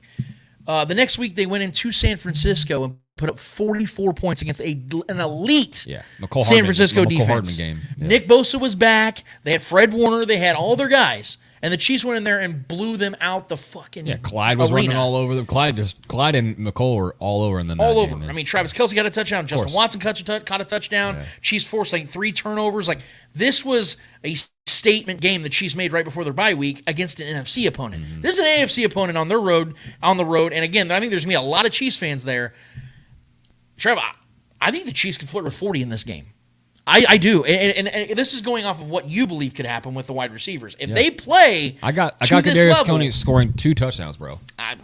If he scores 2 touchdowns, Chiefs score over 40 points. Because I think Travis Kelce's getting in the touchdown department. I think Isaiah Pacheco's going to get in the touchdown department. That's 4 I touchdowns think Pat right can there. rush one too. I think there's going to be an opportunity for Pat. That's what I'm saying, man. I don't think they have the edge guys that can get to Pat. Like, I know they have Jared Allen, and I get it, but like their defensive line isn't like some scary. You know what I mean? So if he moves around and makes plays, because even Anthony Richardson last week was moving around, but he wasn't running that much. He was playing a lot of checking down kind of throws, and the Colts could have won that game.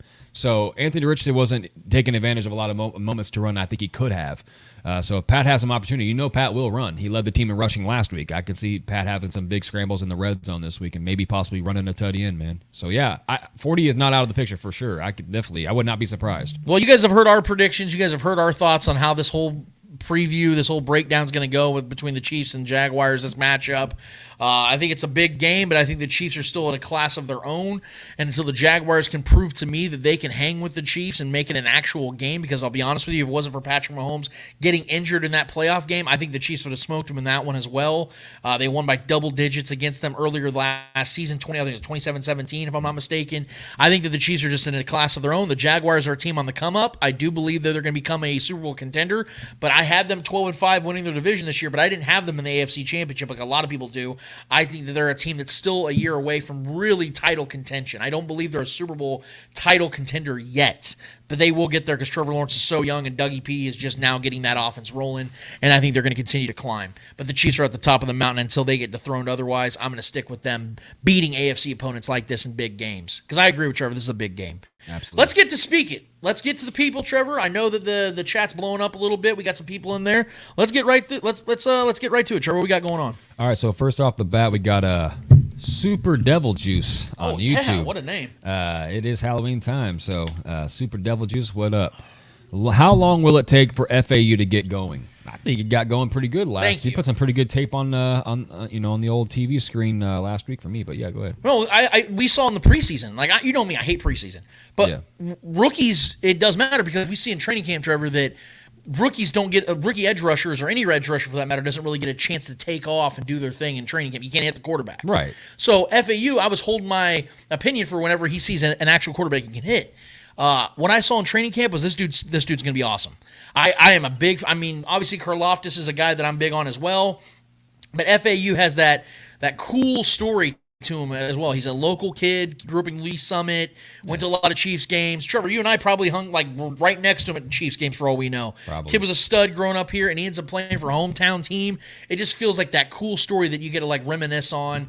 Hometown guy getting to play for his hometown team, makes a big statement, plays big moments for them to win Super Bowls. Like, I could see FAU playing his whole career here in Kansas City, because he becomes a premier pass rusher in this league. And you saw it early in that Lions game too. Like I said, the Lions have one of the best offensive lines in football. This is his first game of his career. Multiple times in the first quarter, Trevor, I saw them double teaming him. Yeah, and he gets off quick. A lot of people were talking about negative on him. He looks slow. Where? That boy pops off that screen quick, man. Which FAU y'all looking at, man? Yeah. He's already developing some like wrong... swim moves, and like his bull rush is nice. Like, you guys might have been looking at LBT, not FAU, because I'm slow off the line. That dude's not slow off the line, man. You guys are looking at the wrong. He looks good to me, man. Looking at the wrong name, man. So how long will it take for him to get going? He's already there. I think the train's already starting to roll on the tracks. It's just a matter of it's going to gain speed or not. That's the thing, and I think having Chris Jones back is going to absolutely escalate the process in my mind. So thank you for the question, Super Devil Juice. Shout out. Next question is Mika L on YouTube. Do you think one or two of the 7 wide receivers does not suit up now that Kelsey is back? Yeah, I don't think that 7 receivers. I think 6 will suit up. I think 6 will suit up. My question though is, who is going to be that receiver that sits? Yeah. Because I think Justin Watson's going to play because the Chiefs play him. And I think that if I had to take a guess, it's probably going to be Justin Ross. Yeah, it's probably going to be Justin Ross that doesn't play this week. And I hate to say that because Richie James plays special teams. Yeah. Kadarius Toney's obviously the wide receiver 1 for the foreseeable future. Sky Moore's obviously going to get his chance. MVS. Yeah. Justin Watson, like I said. And Rashee Rice is 100% playing. Yeah. So it's probably Justin Ross that's going to probably be out. I just don't see with Travis Kelce back, I don't think they're going to activate 7 receivers. I think they're going to have 3 tight ends playing. I think it's going to be Travis Kelce, Noah Gray, and Blake Bell. Yeah. And you're just going to make sure you keep that extra roster spot for a defensive lineman or an offensive lineman. I don't think 7 are necessary. I could see Justin Ross being elevated or activated over Richie James if they decide to use Sky Moore on the punt. If they have packages that they like against this Jags defense with the size of Ross. Yeah. I think that would make a lot of sense. That would be the only way. Maybe like red zone packages. They want to utilize his height and his athleticism. Yeah. Because the corners for the Jags are not. Yeah. They're not world beaters by any means. We could go out there and Justin Ross could he can go score 2. Shit. I don't want to overreact. I don't want to overreact to what we saw last week, but Richie James looked awful in special teams. He got in the way of that Kadarius. He was a part of that drop. Honestly, I know he still should have caught it, but he ran in front of Kadarius. If that continues, what I'd like is, you know what I said? I was talking to our brother Jared this week. I said, I would love it, nothing more, because Patrick Mahomes is our quarterback. If every single time there's a punt, we just fair catch it. Because I don't like Dave Tobe's vibe right now. The vibe of our special teams is not good. Yeah. And I know you got to get through that. That's what this is all about, is the process of everything. But I would rather just fair catch it or let it bounce and let Patrick Mahomes just get on the field and just assurance, because we know Patrick can drive the ball 99 yards if he needs to. Honestly, though, bro, if I wasn't so worried about Kadarius Toney just staying healthy, I would love to have Kadarius Toney back to return, because we know how good he is. His vision, we saw that in the Super Bowl. We've seen that numerous times in college. We also saw him before training camp juke himself into a medical tent. Sure. So, that's what I'm saying. If there wasn't a health concern for me, I would love to get his usage out there for the special teams, because he's incredible at it. But Richie James will most likely be out there over Justin Ross, and that would probably be the decision. And for the record, Trevor and I want Justin Ross to play. Yeah. I would much rather him than Justin Watson. I would much rather him than Justin Especially, like I said, Watson. in red zone packages. Yes. Having his height and his athleticism. 6'4". Man, yeah, dude. Just throw him up a jump ball. And that could be the case. They could have because Richie James might have got himself out of that, put himself in a rough situation, even though he's the veteran. I think they stick with him. And if Clyde's not active and they only activate 2 running backs, then maybe they do activate 7 receivers. So now I'm kind of talking myself into it. Maybe that is the case. We'll see. If Clyde's healthy enough to go, he will play. Yeah. He will be active. I mean, he got the first couple carries in the game last week. I mean, I think they really want to showcase Clyde and get him, and kind of prove why they took him where there's no proving why you drive him. That's a whole different thing. Right. Next question, Brian Parrott. How's it going, buddy? Is Snead going to be 100% this week? No, he ain't going to be 100% all year, Brian. I don't think that we're going to see 100% Snead all season, man. When you have swelling of the knee before the season begins, I don't think you're ever going to be 100%. I would love it, because L'Jarius Sneed at 80% is an awesome player, so 100% is an elite corner in my opinion. But yeah, I just think he's going to battle that throughout the season, man, and hopefully he can make it through the season, because I want to see this dude get paid somewhere. Yeah. He deserves to get paid. He's a 4th-round pick. He's outplayed and outshined his rookie contract. I'd like to see this dude get a $13-14 million a year type of contract, and hopefully that's going to be out there for him. Absolutely. Next question is from Mika. How can we know how good the wide receiver group is going to be if they are going to mainly target Sky and Toney for the next month? Ross and Rice won't see much action till week 6. Well, okay, that might be true, but this is the point I try to make to people, guys, is that you have to understand that on every single team in the NFL, even a team like Patrick Mahomes that loves to spread the ball around, you're not going to get 7 dudes that have 800 yards. That's just not realistic. You're going to have your premier targets, and then you're going to have fill-ins. And the thing that people think is that because they have names on this team that people know about, you're just going to have a bunch of studs. No, you're going to have 2 to 3 studs at best. This is what I was trying to tell our guy Mark Gunnels this week on Twitter when he was saying that this is the most talented receiver room the Chiefs ever had. I vehemently disagreed. Upside-wise, it might be. but upside based upon our opinion. It's not based on what we've hopes. seen. Yes, Yeah. based on what we've seen. Yeah. What we saw in 2019 was an elite Tyreek Hill at 25 years old, a healthy Sammy Watkins, and a McCole Hardman rookie who put up 600 yards and 6 touchdowns. That's a better receiver. What the statement should be is that this is possibly. Yes, it could possibly. It could definitely possibly, as far as the youth, the upside, what Justin Ross could be, what Rashee Rice could be in this offense. I mean, we've seen flashes of what Rashee Rice can be, especially after the catch. But if you took 2019's wide receiver room, Yeah. any of those first three guys would have been the best receiver on this team right now. Yeah. Tyreek without question, Sammy Watkins without question, and McCole Hardman would have been because he was productive as hell that year. He had 6 touchdowns. Of course. So right now, this team they have to figure out who their main targets are. They haven't figured that out. I think we know that Kadarius and Sky are going to get the Kadarius premier is the target, number one, and then MVS is going to be that field stretcher. But these other guys, you have to be realistic with this one, guys. You have to understand these guys are just going to be fill-ins when given opportunity. That's why I didn't say Justin Ross and Rashee Rice and Justin Watson are going to have big numbers this year because they're just simply not. Right. They're going to have 100, 200, maybe 300 yards this season and 2 to 5 touchdowns at best. Guys, that's just how it's going to go. Next question is from Super Devil Juice. Do you think Ross will have a bigger role this week? Like I said, I think it really depends for me on Ross. Ross is kind of the one that's right, on the edge of being activated or not being activated, depending on, like you said, the Clyde thing. If Ross has a bigger role this week, it will be most likely because if Clyde is out or we decide to find another way to activate him. I do like Ross, though, and like I said, the red zone packages. The question was, do you think Ross will have a bigger role this week?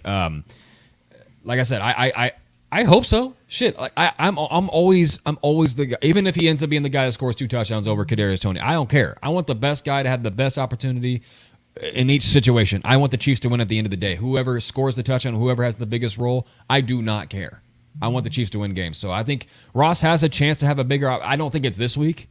But say injury, say Tony goes down at some point this year, or Sky Moore goes down, or anything happens, or Clyde goes down, another reason to activate 7 receivers or 6 receivers a week, and he ends up gaining more traction. Sure, if he's the best guy for the job, sure, I think he definitely could. Well, yeah, if we're asking a question of based upon last week of a bigger role, yeah, because he had 1 catch for 6 yards, right? Yeah, if he's activated, I can expect him to get 2 catches for 12 yards or something like that. If anybody's going to build on a bigger role, though, I think it's Rashee. Yeah, well, and that's the thing is that obviously Rashee is a guy they're expecting to have a higher ceiling than Justin Ross on this team because Justin Ross was an undrafted free agent. Yeah.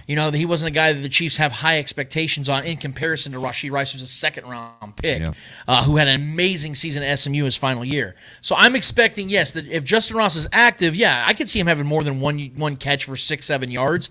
But here's the thing, guys, like Trevor just said, and I 100% agree with it.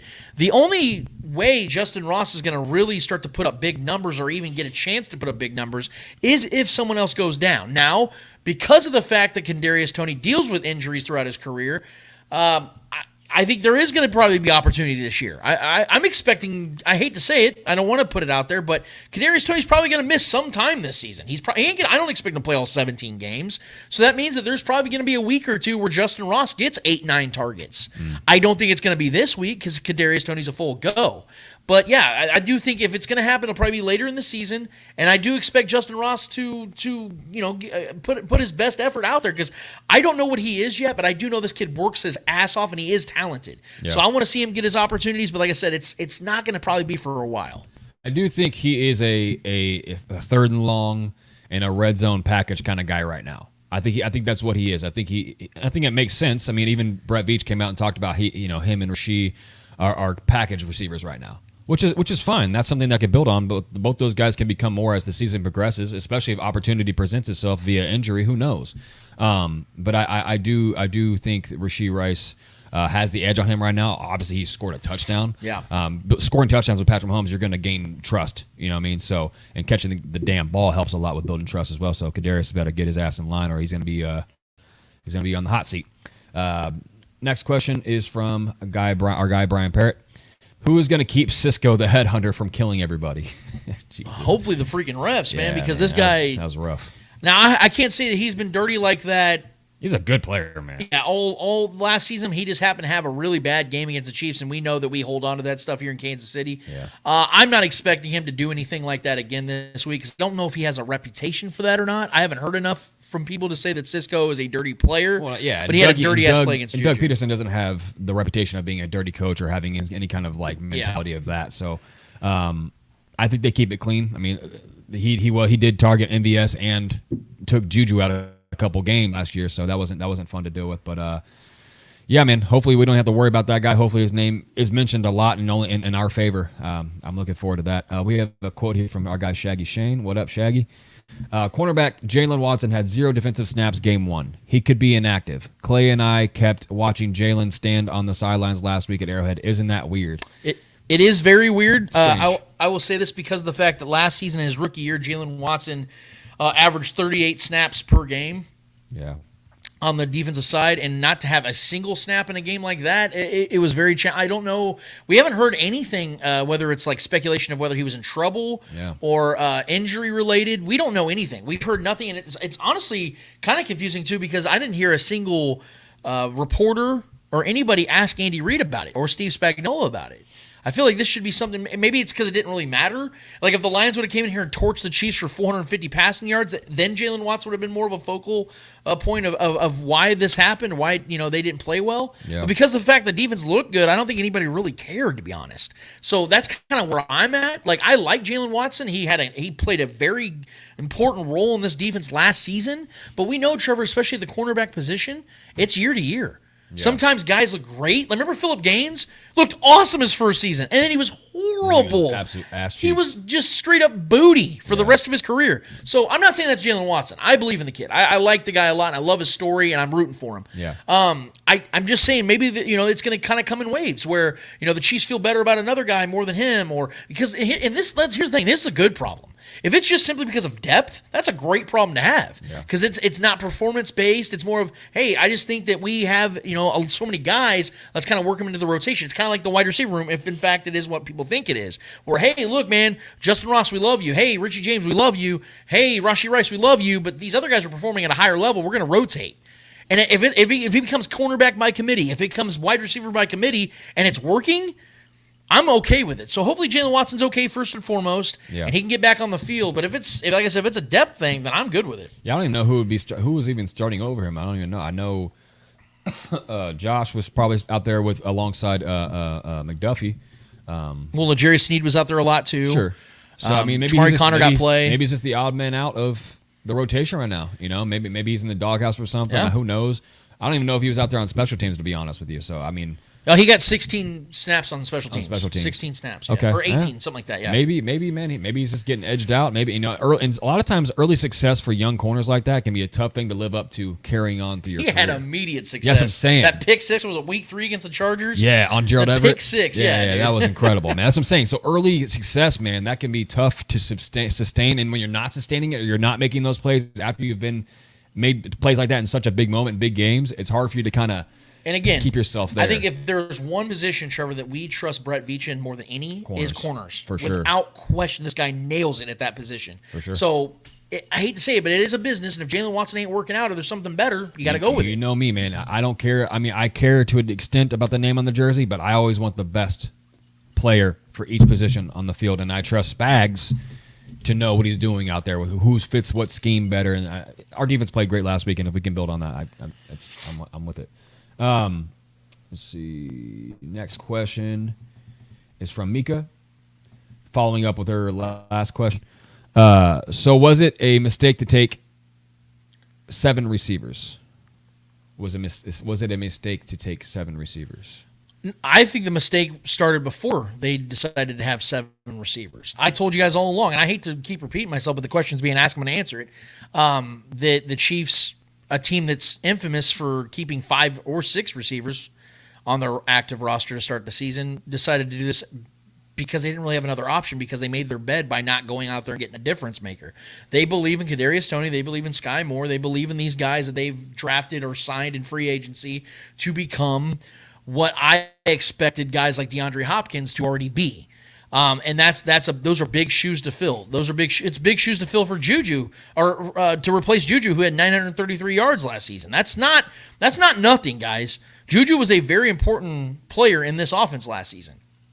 And in my opinion, the Chiefs don't have that guy to replace him right now. Right. Somebody could become that, But at this point, man, I think the Chiefs are activating 7 out of no choice. They don't have any other option, because if they keep 5 receivers on this team, they're telling us that the other guys that they placed their faith in weren't good enough to make this team. But because of the fact that they're selling us on depth, they kind of pigeonholed themselves and painted themselves in a corner to keep those guys. Now, the one guy I will stand on firmly, even though he had a decent game last week based on his own standard, was Justin Watson, and how I don't think he should be on this team, because I don't think he's good enough to be on this team. Patrick Mahomes trusts him. Yep. Andy Reid likes him, so whatever. Okay, they're going to keep him. But I think that Justin Ross could easily do what Justin Watson does for this team. Yeah, easily, for sure. And that, because it's way more upside. Here's the thing: Justin Watson had 2 catches last week, right? I wouldn't be shocked if he has 9 or 10 more for the rest of the season, because he's not a productive player. He does something here or there, but he's not a guy that you're like, oh God, whoo, they got Justin Watson, guys, we got to watch out. Oh shit, like he's just a guy, and so I think the Chiefs sold us on 6 of those dudes, and the 7th guy is a veteran they like. I think it was less about the Chiefs selling us on any one of these players. I think it was just this is a feel-up process. We needed volume. Exactly. We needed guys to come in here and then cipher out the talent, see which cream rises to the top of this room. Right. And I think it made sense to bring in that many receivers into this year. And obviously with the health concerns of Kadarius Toney. You know, if he goes down, is Rashee Rice going to be that guy? I think he's the most prototypical guy to fill in that role, because he has a similar skill set to Kadarius Toney. Can kind of run all the routes, and it can be a gadget guy too. So I think having enough bodies in that room to fill and vacated roles of bodies go down. And see which one of these guys become the guy, or a couple of them become the guys. Next question is Ruben DeCruz. Will Travis and Chris get much playing time? Oh yeah, I think they'll get all the playing time. I mean, Travis might maybe a little less than Chris. I think he'll be a little pulled in and out a little bit more, just playing it safe with that knee. But I think Chris is going to play. Here's the thing here's my thing, Trevor, with Travis Kelce. He's in better football shape right now than Chris Jones probably is. Because he did all training camp and all preseason. But I mean, there is a lingering injury. Right, but if it's only a pain thing, and his pain has subsided, the swelling's gone, and all that stuff, I think Travis is going to play 80% of the snaps. I just don't want to risk any more structural. There is none, though. They're saying the bone bruise is not going to cause any ligament damage or anything to the bone. It's just a pain thing. Yeah, so but they took the blood out and everything like that. The swelling's gone. We do know about bone bruises specifically on joints. It can cause the muscles around those joints to kind of not be as reactive. So sometimes when there's inflammation around muscles, or there's a bone bruise around those joints, it can cause further injury. Can occur if you have another tweak or something like that. So I'm just saying structurally, I want him to avoid it. So if you catch the ball, go down. Don't try to It does suck, but I think Kelsey's going to play a little more safe. If he does catch the ball, be very wary of your surroundings and go down. Don't take any really big hits. The thing we know about Travis Kelce, and the reason why this man's been able to stay healthy all these years, is the fact he doesn't take big hits. Sure. I mean, I know that Derwin James body slam was like this big. The reason that was such a whoa is because you never see Travis Kelce get hit like that. He's very fluid with his hips. He knows how to avoid big time contact. The only time he gets hit bad is, like I said, a dirty hit like the Derwin James one, or the one that Poyer put on him a couple years ago, and that blowout the Bills put on the Chiefs. But he's good at avoiding like low hits and things like that. He knows how to like hurdle guys and angle his body enough to. Chris, I think Chris, because I saw him at the Ronald Donald thing. Dude is fit. The one, even Steve Spagnuolo said it in the press conference. He's like, the one thing we know about Chris is he's always gonna be in shape. He's not one of these fat guys.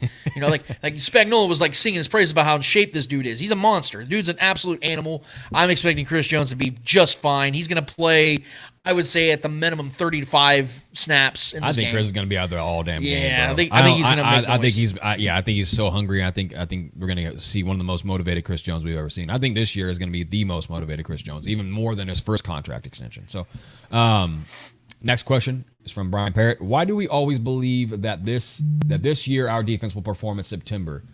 It hasn't happened yet under Spags. I mean, I don't know, Brian. Did you not see the last week? What game did you watch last week? I mean, no. I mean, I get the question. It's a fair question. They really only scored 7 points on us, though. Really, yeah, that's what I'm saying. Outside of that fake punt and the one we gifted them. The previous seasons, I can understand what Brian's saying, because the defense does start off rather slow, and then Spags really starts to gain momentum. But what I saw in this week, when you said, like you said, Trevor, one legitimate scoring drive the entire game against an offense that I think finished third scoring last year. Yeah, and then Mon Ross scored on us. I mean, who isn't he going to score on this year? That's what I'm saying. I really liked what I saw from that. Honestly, and considering the fact Chris Jones didn't play, that looked like a November or December or January defense. Without Chris Jones. Yeah, so Without maybe Menahu. this is that season where it's, you know what, Spags didn't have a slow start because he's got the best defense he's had since the 2007 Giants. Like, you know what I'm saying? I legitimately think this could be Spags' best defense he's had since that Super Bowl winning Giants defense. I really think it could be. Yeah. It's not crazy to think that, guys. He has a prime Chris Jones with a myriad of young, talented players at all three levels of the defense. I love this defense, guys. I think they're gonna shine bright all season long, barring any setbacks of injuries.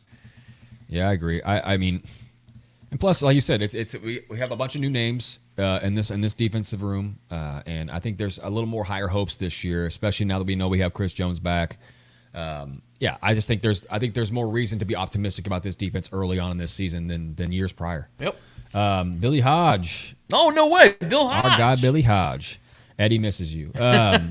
What's going on, guys? If you're Veach, what is your next move to improve this team, and what is the Chiefs' actual cap space number? Shit, now well, I got John Harrison to give us those numbers. He broke that down many times. So, John, if you're watching, you're listening, hit Billy on that as far as the cap structure. I do know that with the TV deals coming in, with the cap spiking up league wide, it's going to be a big number for the Chiefs and for the league. Especially the Chiefs. I know they're going to have a ton of money for the next 2 to 3 years with the way Patrick Mahomes' contract is structured and the fact they don't have a lot of expensive players on this team. I've told you guys that the next move when it comes to, let's say, like this next offseason, if you're talking about this year, I think the Chiefs need to go and get like a Carlos Dunlap. They're going to have to move some money around. I do think Travis Kelce is going to get like a 1 or 2 year extension upon his already current deal, which I think ends in 2026. I think it's going to be like a lifetime tie-up of contract for Travis that whenever he's ready to retire, they'll honor that, but they're going to keep paying him. That man's going to have a statue in the front of this. Yeah, without question. I think that's going to open up some money. Joe Tooney already moved some money around like the badass dude he is. I think they're going to open up just enough money for, because attrition plays into the season and things of that nature. I think they're going to get Carlos Dunlap. I think they're going to add veteran pass rush to this team because Menahu's still going to be out for another month and change. And just quite frankly, Carlos Dunlap's a good football player and he's a good rotational piece to throw out there. And this team does lack veteran edge presence, and they need more of that. So I think that's where they're going to probably go. When it comes to the long game, I think that next offseason, and again, we're way ahead of ourselves here, but I don't think Donovan Smith is a long-term answer at left tackle. Yeah, and I think the Chiefs are going to go after a left tackle in the draft pretty early, I would expect. I like the fact that Chiefs keep hammering away at the defense, but here's the thing. Outside of Chris Jones, the Chiefs have their defense locked up for at least another couple of seasons. So, I mean, unless you're trying to talk about maybe trying to figure out a way to re-sign Willie Gay or replace him in the draft, the Chiefs' defense is pretty young and taken care of for a while. So I do think that the Chiefs are going to focus more on making sure their offensive line stays stout and keeps Patrick Mahomes protected. And like I said, I don't think Donovan Smith's going to be here in 2024. So I would expect to see a stud left tackle. Either they move Juwan Taylor over to left tackle, which I don't advise. I think he needs to stay at right tackle, and they go and get a badass top 20 pick because the Chiefs could trade down possibly in the first round next year and get an offensive tackle. So those are the areas I see the Chiefs upgrading and making moves in the next, anywhere from the next month to 7-8 months. Gotcha. Next question is from Mika. Do you think Veach will go for an elite receiver like Mike Evans, T. Higgins becomes available? I don't think so. I agree. I don't think so either because of the fact that the Chiefs had an opportunity to get money opened for a DeAndre Hopkins 3 months ago, and they didn't do it. So I don't think that they're going to – because here's the biggest thing, guys. The reason I said that you can go get DeAndre Hopkins is because you had years left on his deal. You can figure out a way to extend him if you needed to make a trade like that. If you trade for a Mike Evans – are you going to pay him long term because he's on the last year of his deal as well? So I don't think the Chiefs trade for a guy like that that's on an expiring contract, knowing that they value their picks more than most other franchises. The Chiefs are not a team that just gives away all these picks. Like they like to utilize their picks, and I don't think that they're going to trade for a guy like Mike Evans. I think that honestly, like I said, would be a slap in the face of everything they try to sell us all offseason with these young receivers. Yeah. I think they're going to try to make it work with these young guys at least for this year, and if it doesn't work, then I do think they'll be aggressive in the wide receiver market, and I do expect them to go out there and get a name. I do expect them to go out there and try to get a difference maker. Might be a year too late, but they're very confident in these young guys, and I think they're going to stick with that. Gotcha. Next question is from our guy James T. Kirk. Is Josh Allen a mental wreck? Will Stephon Diggs want out after this season if they fail again to reach the Super Bowl? Diggs a future Chief? Okay, I'll answer that in reverse. I'll do it Tarantino style. Diggs is never going to be a Kansas City Chief. I will just put that out there right now. He's got a long-term deal still with the Buffalo Bills, a lot of cap hits, a lot of dead money. They would really have to get a lot in return to justify that type of trade after this season. That's not probably going to happen, especially here. I don't see the Bills trading Stephon Diggs to their biggest competition, which is the Kansas City Chiefs. I just don't see it any way in hell unless the Chiefs are willing to give up multiple firsts, which they will not do for a 30-year-old wide receiver. And then when it comes to if they fail again and reach the Super Bowl, you mean when? Because the Bills they're not going to the Super Bowl this year. Yeah. I've already explained to you guys from the historic side of things that year after year 5 with a head coach quarterback combo, if they do not reach the Super Bowl by that time, they never do. They're not going to. Sean McDermott and Josh Allen are not good enough to get through the Chiefs, get through the Bengals, to get to the Super Bowl. So that's just not going to happen. When it comes to, what was the other part of it? Do you want Diggs? Do Diggs want out? Yeah, I actually think Diggs wants out now. It does seem that way. It definitely seems that. I think after what happened against the Bengals and him just fleeing after the game, after they got just absolutely blown out at home and embarrassed, I think that was the final nail in the coffin. Stephon Diggs doesn't have a choice but to report, so he did. You heard Sean McDermott talk about how concerned he was during OTAs and training camp and things of that nature. Stephon Diggs and all them try to put a button on it. But, guys, there are real problems there. We heard that reporter this week on that hot mic when she was saying that Stephon Diggs has to have it his way and everybody has to be careful with him and he'll tell you to fuck you right to your face. Yeah. And he tried to deny it on Twitter, but we know that people don't say candid things like that unless it was true or truth to it. So there are real problems there, and I do expect that when this season's done, and it will end very frustratingly for the Buffalo Bills like it has for the last 4 years, I do expect that this is going to be Stephon Diggs trying to get out of Buffalo, and then it becomes an actual open thing where he doesn't deny it anymore. And then when it says, is Josh Allen a mental wreck? Yes. He is too talented to be leading the NFL in turnovers since 2018. Guys, he has one interception behind Baker Mayfield for the most interceptions over the last 5 seasons. What you saw in that Jets game, I think the Jets kind of have his number a little bit because that defense is able to play really well against him. They know how to scheme up against Josh Allen and force him to play smart, and he just doesn't do that enough. Having said that, though, guys, we can't sit here and pretend that we haven't seen games like that from Josh Allen against random teams. Yeah. We saw him struggling against bad teams, good teams, things of that nature. This guy just gets his way. They had a double-digit lead against a Jets team that just lost Aaron Rodgers the drive previous, and this dude's out here airmailing 40, 50-yard passes. You have a 10-point lead against Zach Wilson. Why are you throwing the ball Hail Mary style, dude? Hit the check down. Run the ball. But even when he's running the ball, he's trying to jump over dudes or embrace big hits from 300-pound men. Like this guy, I said it on Twitter, I'll say it again, that he's 27 years old now. If he wants to see 30 in this league, he's got to quit taking these hits. I know he's big. He's a mountain man. He's 6'5", 240 pounds. Everybody gets got. Cam Newton was built the same way. In fact, Cam Newton was a little bit bigger. Specimen. And Cam Newton got. TJ Watt destroyed that dude's shoulder, and he was never the same. So, guys, this can and will happen to Josh Allen if he doesn't play smarter football. I don't expect him to. So I wouldn't be surprised, Trevor, if Josh Allen doesn't have a long career in this league because this dude takes abuse and puts himself in the line for abuse. So, yeah, he's a mental wreck. Yeah. That is, I just want to say Eddie is getting some love from the chat right now. They said Eddie should be Brian Parrott said Eddie should be a regular guest occasionally. Billy Hodge said the good Lance, the bad Trevor, the ugly Eddie. I got the good, huh? Hell yeah. Thanks, Bill Hodge. I'll be the bad boy. It's fine. But yeah, I just want to say a shout out to Eddie, man. We might have Eddie Ortiz back on the show every once in a while. Yeah, man. We'll probably throw him on here. I know that like we mentioned at the end of one of our shows a while back, but yeah, Eddie is still one of our best friends. There's no bad blood at all, man. Like I said, he had other things that he wanted to do in his life. Because, guys, we've been doing the show for a long time, and things change, things evolve. And Eddie has a big family. He's got a lot of siblings, a lot of nieces, a lot of nephews, and he's very family oriented, like Trevor and I are. But we have a smaller family. And Eddie has a lot of events. He has a lot of things, a lot of commitments. And Saturdays are days that they like to do. A lot of things, kintsies to get to. Yeah, you know exactly, bro. We've been to a few of them. They're awesome. His family's amazing. I love the entire Ortiz family. We love Eddie. He's our brother. And we talk every single day, literally. And yeah, we'd love to have him back on the show here and there, man. If he ever wanted to, we might have to make that work because we know you guys miss him just as much as we do on here. Absolutely. That is all the questions, though, man. Awesome. We love you guys, man. We appreciate that. It's a great chat. And this is my favorite part of the show every single week. If we could keep doing this, man, we would love that. And we'd love for you guys to keep chiming in. Let your friends know, let your family know, have them chime in, have them join in, have them subscribe to the show because we're trying to grow this thing as much as we possibly can because, quite frankly, man, that's the goal here.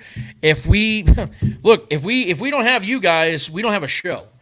We would just be sitting here. Trevor and I, we've spent our whole lives talking to each other about sports. We might as well just do that off camera. We don't even need to do this if you guys aren't going to be a part of it. So that's where we're at. That's where we're going to continue to be. And we, again, thank you guys so much for being a part of it. Trevor, we have one more order of business to get to. What is it called? Hold this L. Each and every episode, we finish off every single episode with a series of L's in the world of sports. Whether those L's are friendly or not so friendly L's in the world of sports, we promise you, who is ever holding those L's in the world of sports, deserve those L's in the world of sports. Trevor Twidwell, who's holding the L for you this week? All right, so the world knows, the world has been put on notice by Coach Prime and what he's done over there in Colorado with the Buffaloes. It's nothing less than spectacular what he's been able to do there with that program, going from a terrible program to 2-0 to start the season. But for some reason, he keeps collecting. And I think we know why he keeps collecting disrespect amongst his peers. But it continues to backfire on all these people that and there's been some big names that have disrespected this man. Starting from the head coach of Alabama from the early stages back when he was just even at HBCUs, coaching up those schools. But now he's in doing his thing on the bigger stage and is continuing his success. I just think he's rubbing people the wrong way because he's doing things his way. You know what I mean? And he's always had the same mentality as he was as a player, now as a coach. A lot of people just can't. When you're that confident and you back it up, it makes people nervous. Yep. And I love it. I love it. I love guys that can talk it and walk it. That's what he's done as a player. That's what he's done as everything in his life. It seems like Deion's just a winner. Yep. Gritty, does what it takes. Whatever he's got to do to win, he's a winner. And that's what and this is year one. I mean, can you imagine what this guy's going to do with that program for the next 5 years? Or however long his tenure is there. If he gets a bigger job at a bigger school, who knows? Or NFL. I know there's been rumblings about him in the NFL. He shot that down, but it is what it is. But teams and coaches continue to give this man bulletin board material for some reason, and I don't understand why. It's a similar thing to when teams are talking shit on the Chiefs or talking shit on Patrick Mahomes. Keep it coming, please. We love it. We need it because we're so good at this point that we're bored. Sometimes we need that extra motivation, right? Because we're used to winning at this point. You can get bored. We've always talked about Kelsey looking forward to going back to the playoffs and the Super Bowl because the regular season's boring.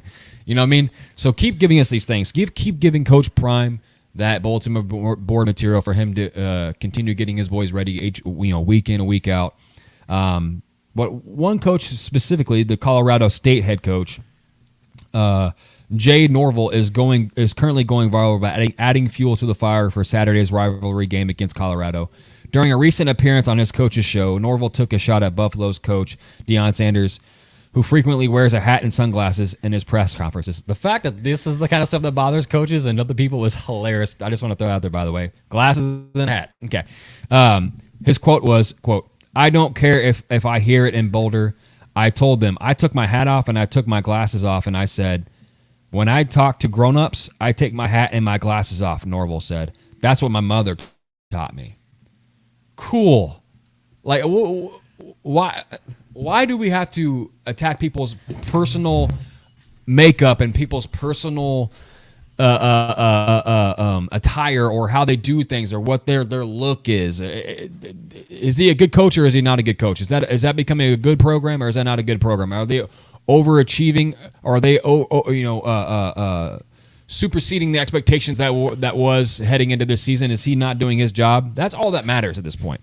What the man is wearing is besides the point. So the fact that they're taking personal shots. I agree. The fact that they're taking personal shots at this man for wearing a hat and glasses at a press conference is hilarious. As if this hasn't been who he's been his entire life. The dude's been a drippy, showboating peacock his whole entire life, no matter what he does. So excuse him while he continues to be himself, while y'all hate on it. It's just strange to me. And I'm just going to read the rest of this article. What Colorado has in store for them is to be continued. I believe they play today. Yeah. After Colorado finishes them, they have a date with Oregon Ducks at Austin Stadium. The Buffaloes have already have bulletin board material from their head coach as well. A video surfaced of Oregon Ducks head football coach Dan Lanning speaking on Colorado leaving the Pac-12 for the Big 12 earlier this year. His quote was, "Not a big reaction," Lanning told reporters Monday. I'm trying to remember I'm trying to remember what they won to affect this conference. I don't remember. Do you remember them winning anything? Listen, he's not wrong, but he's also mistaken the fact that that was prior teams, that was prior coaching staffs, that was prior all the talent that Deion has recruited and brought to Colorado. So we've got two matchups here. One I believe is taking place today with Colorado State. Just continuing to give this man bulletin board material if he even needs it. The guy is motivated on a 2-0 start to a team that had no expectations really coming into this season. With a son who might be the Heisman favorite right now, which is insane. It was such a cool story. I love everything about this. I think other coaches should. I understand they're trying to beat each other, but I think this is only a good thing.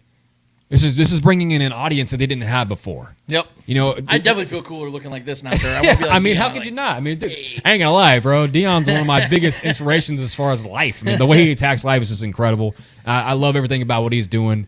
He talks his shit. He backs it up. He may be missing some toes, but it is what it is. I love me some Coach Prime, and I'm expecting him to whoop these guys' ass after talking that shit. So for that, anybody talking shit on this man, you're gonna regret it after the fact. So do me a solid favor and hold this L.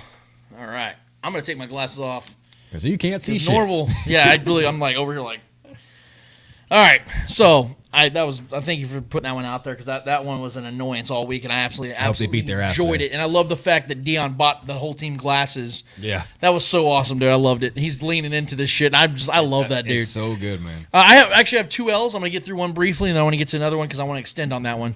So history, seeing history play out is something I absolutely love in sports because you always feel like you're a part of it, even though you have nothing to do with it. Just witnessing it is great, and we've seen a lot of historic moments in our lives. I'm very lucky to be able to say I've watched Michael Jordan, LeBron James, Derek Jeter, Patrick Mahomes, Tom Brady, all the greats. Trevor and I have seen all these guys play. Very, very fortunate to say that. Yeah, right. But then there's the other side of it that you have to talk about too. And the New York Giants decided to have themselves a whole bunch of history in one absolute beatdown game. So we saw, according to The Athletic, because the Cowboys the Cowboys beat the Giants 40-0 this last week. According to The Athletic, no team has ever lost 40-0 or worse, lost the sack battle 7-0 or worse, lost the turnover battle 3-0 or worse, had a blocked field goal return for a touchdown, or threw a pick six in the same season. That's so crazy, dude. The Giants did it in one game. Oh, man. Just got it all the way. Like you said, Troy, when I first told you about this, it's like you couldn't try to do that. That's if you tried, impossible to do. If you came into a game and said, we're going to do all five of these things, you couldn't pull that off. And they did it in one game. Teams couldn't do this in a 14, 16, or 17-game schedule in the history of the NFL. No team's done that for a season. They did it within 4 quarters. Breaking records. Look at these Giants. Giants, do me an historic favor and hold this L. So my this one's a lot less funny, to me at least. It's funny in a way, but I don't like pretentious douchebags at all. What? I know it's weird, but especially when they wear mustaches on their shows. So Kyle Brandt decided to come out this week and make himself a nice little statement. And let me first and foremost say this: people with a platform don't owe anybody anything. You don't owe us anything. If you're a famous person, if you put work in, whatever the case is, you don't owe me to come on and do anything for me or do a service for me. You're living your life. I'm living my life. We should be able to go about our way. If you're kind enough to help somebody out and do something cool for somebody, great. But you're not obligated to do things for anybody else. But to vocalize that I'm not going to do stuff for people is something I've always had a problem with because it just feels very forced and unnecessary. Kyle Brandt decided to exercise that unfortunate exercise this week, if you will, on his show Good Morning Football, that's lost steam over the last couple of years. I'll go ahead and play this clip for you guys real quick, what he had to say when it says, the podcast or talk show you most like to be a guest on would be. That was the question. This is Kyle Brandt's response. Here's my answer. This is just no podcast, guys. No. Listen. You're not a podcast. There's a cycle. I think I'm ready to be done with this cycle. You start getting these invites, and I'm a big fan. I really would love. I'm doing this pod. You're like, oh, that's nice. And then you're like, all right, yeah, sure, I'll come on. And then you're like, next Thursday, I'll come on. All right, you don't even think about it. Thursday, you're like, I gotta do that bleeping podcast. Just an hour. What time did I say? Just an hour. Also, it's the camera. So could you, and then you show up and you're like, hi, and then they didn't send the link, and you gotta be like, can you send me the Zoom link? And then they don't like the light, and could you change the thing? You don't have headphones. Could you find some headphones? And then you do it, and they ask all these wacky questions like, you're in a desert island. You have to eat one football player. Who would you? And you're like, I don't know. And then they have all their answers prepared, and they're just waiting for you to finish. And their answers are funnier and better, and then it ends, and then of course a couple days later, hey, we're putting it on social. Would you mind sharing it for us? Is there any way? And the clip that they picked to share is not funny or flattering. They're funny in the clip, but you're not. It gets canceled, and it's like, no, don't do that. And it's all just like, I love you guys, and I've been there, and I know this sounds really elitist, but it's such a pain in the ass. I'm at the point right now, no more podcasts. I think I'm done from the game. I love you guys, and I've been there. I've been that guy. I hate it. Okay, so let me first of all reemphasize what I'm saying. If Kyle Brandt doesn't want to do any more podcasts, that's fine. No one should expect him to do that with his free time. His free time is for him to do what he wants to do. But for you to put yourself out there and say and he said, I know it sounds elitist. That's because it does, man. You're sitting here mocking what people are trying to do when you say yourself, you've been that person, you've done it yourself, and now you're at the level you're at because of the work you did and because people were kind enough to come on your show. I don't know, Trevor, you remember that one podcast that Kyle Brandt was just doing called Kyle Brandt's Basement? And he had Josh Allen on his show all the time. You don't think that was helping him out? Yeah, a little bit. Because Josh Allen's a far more famous person than Kyle Brandt could ever dream of being. Even though Brandt is at a high level. Dude's very well known. He's a spontaneous guy. Good at what he does. What's funny is he talks about how these podcasts ask wacky questions. Oh, man. Is Good Morning Football not known for that exact same his thing? Whole shtick. And his whole shtick about angry runs and somebody has that scepter and he's screaming and dry heaving on camera for 5 straight Wacky. minutes. That's wacky. Yeah. That's your shtick, and you're making fun of it because these people are on a smaller platform than you, and all the horrific, stages of grief that you have to go through, Trevor, trying to go on a podcast of, having to go on camera, which is what he does 5 days a week. It's like, bro, you're really making yourself look bad. And I saw Jane Slater and Diana Rossini, oh my God, he's speaking our text. He's telling everybody what we text. It's you guys are making yourself look so douchey right now. Again, you don't have to go on other podcasts. But Trevor, to a much lesser degree, and I'm not here to toot my own horn, I've had 12-year-old kids that have podcasts. Hey, man, can you come on my show? Yeah. Of course I will.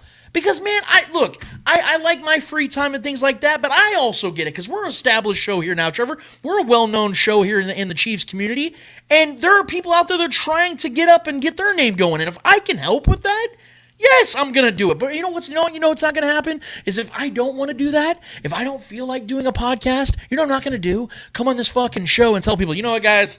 I'm done helping y'all out. I'm done being cool. I'm done being a human being. I'm not going to do that. I'm going to reserve that one. I'm going to keep that opinion in the holster because it doesn't make me look good. It makes Kyle Brandt look like an absolute asshole. So for that, Mr. Kyle Brandt, do me a solid. Shave your mustache because you don't look right in it with your small soldier's fucking chin. And hold this L, Chip Hazard. Thank you. Yeah, that's a rough take. Yeah, don't be the guy that you needed when you were young. Exactly. Yeah, don't be him. What a douche, man. Yeah. All right, that's...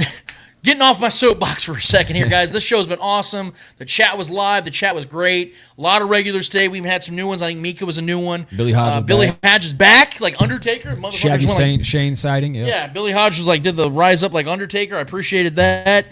Keep it coming, guys. Every single week. And even when we're not live, hit us up in the comments. We'll be as interactive as we possibly can throughout the week. And we also, guys, I wanted to make sure and emphasize this too before we go, and I might clip this so everybody remembers it. We are going to change things up a little bit on how we do our show for this season. So you guys know that most times on the Spoken during football season, we'll reflect or recap the previous week on this show because this is Trevor and I's platform. But because of the fact that Trevor and I have taken on another show at Starcade Media with Vaughn Booker, former Chief, Chatting Up the Chiefs. That is going to be our post-game show, obviously, where we're going to talk about that game directly after it's over.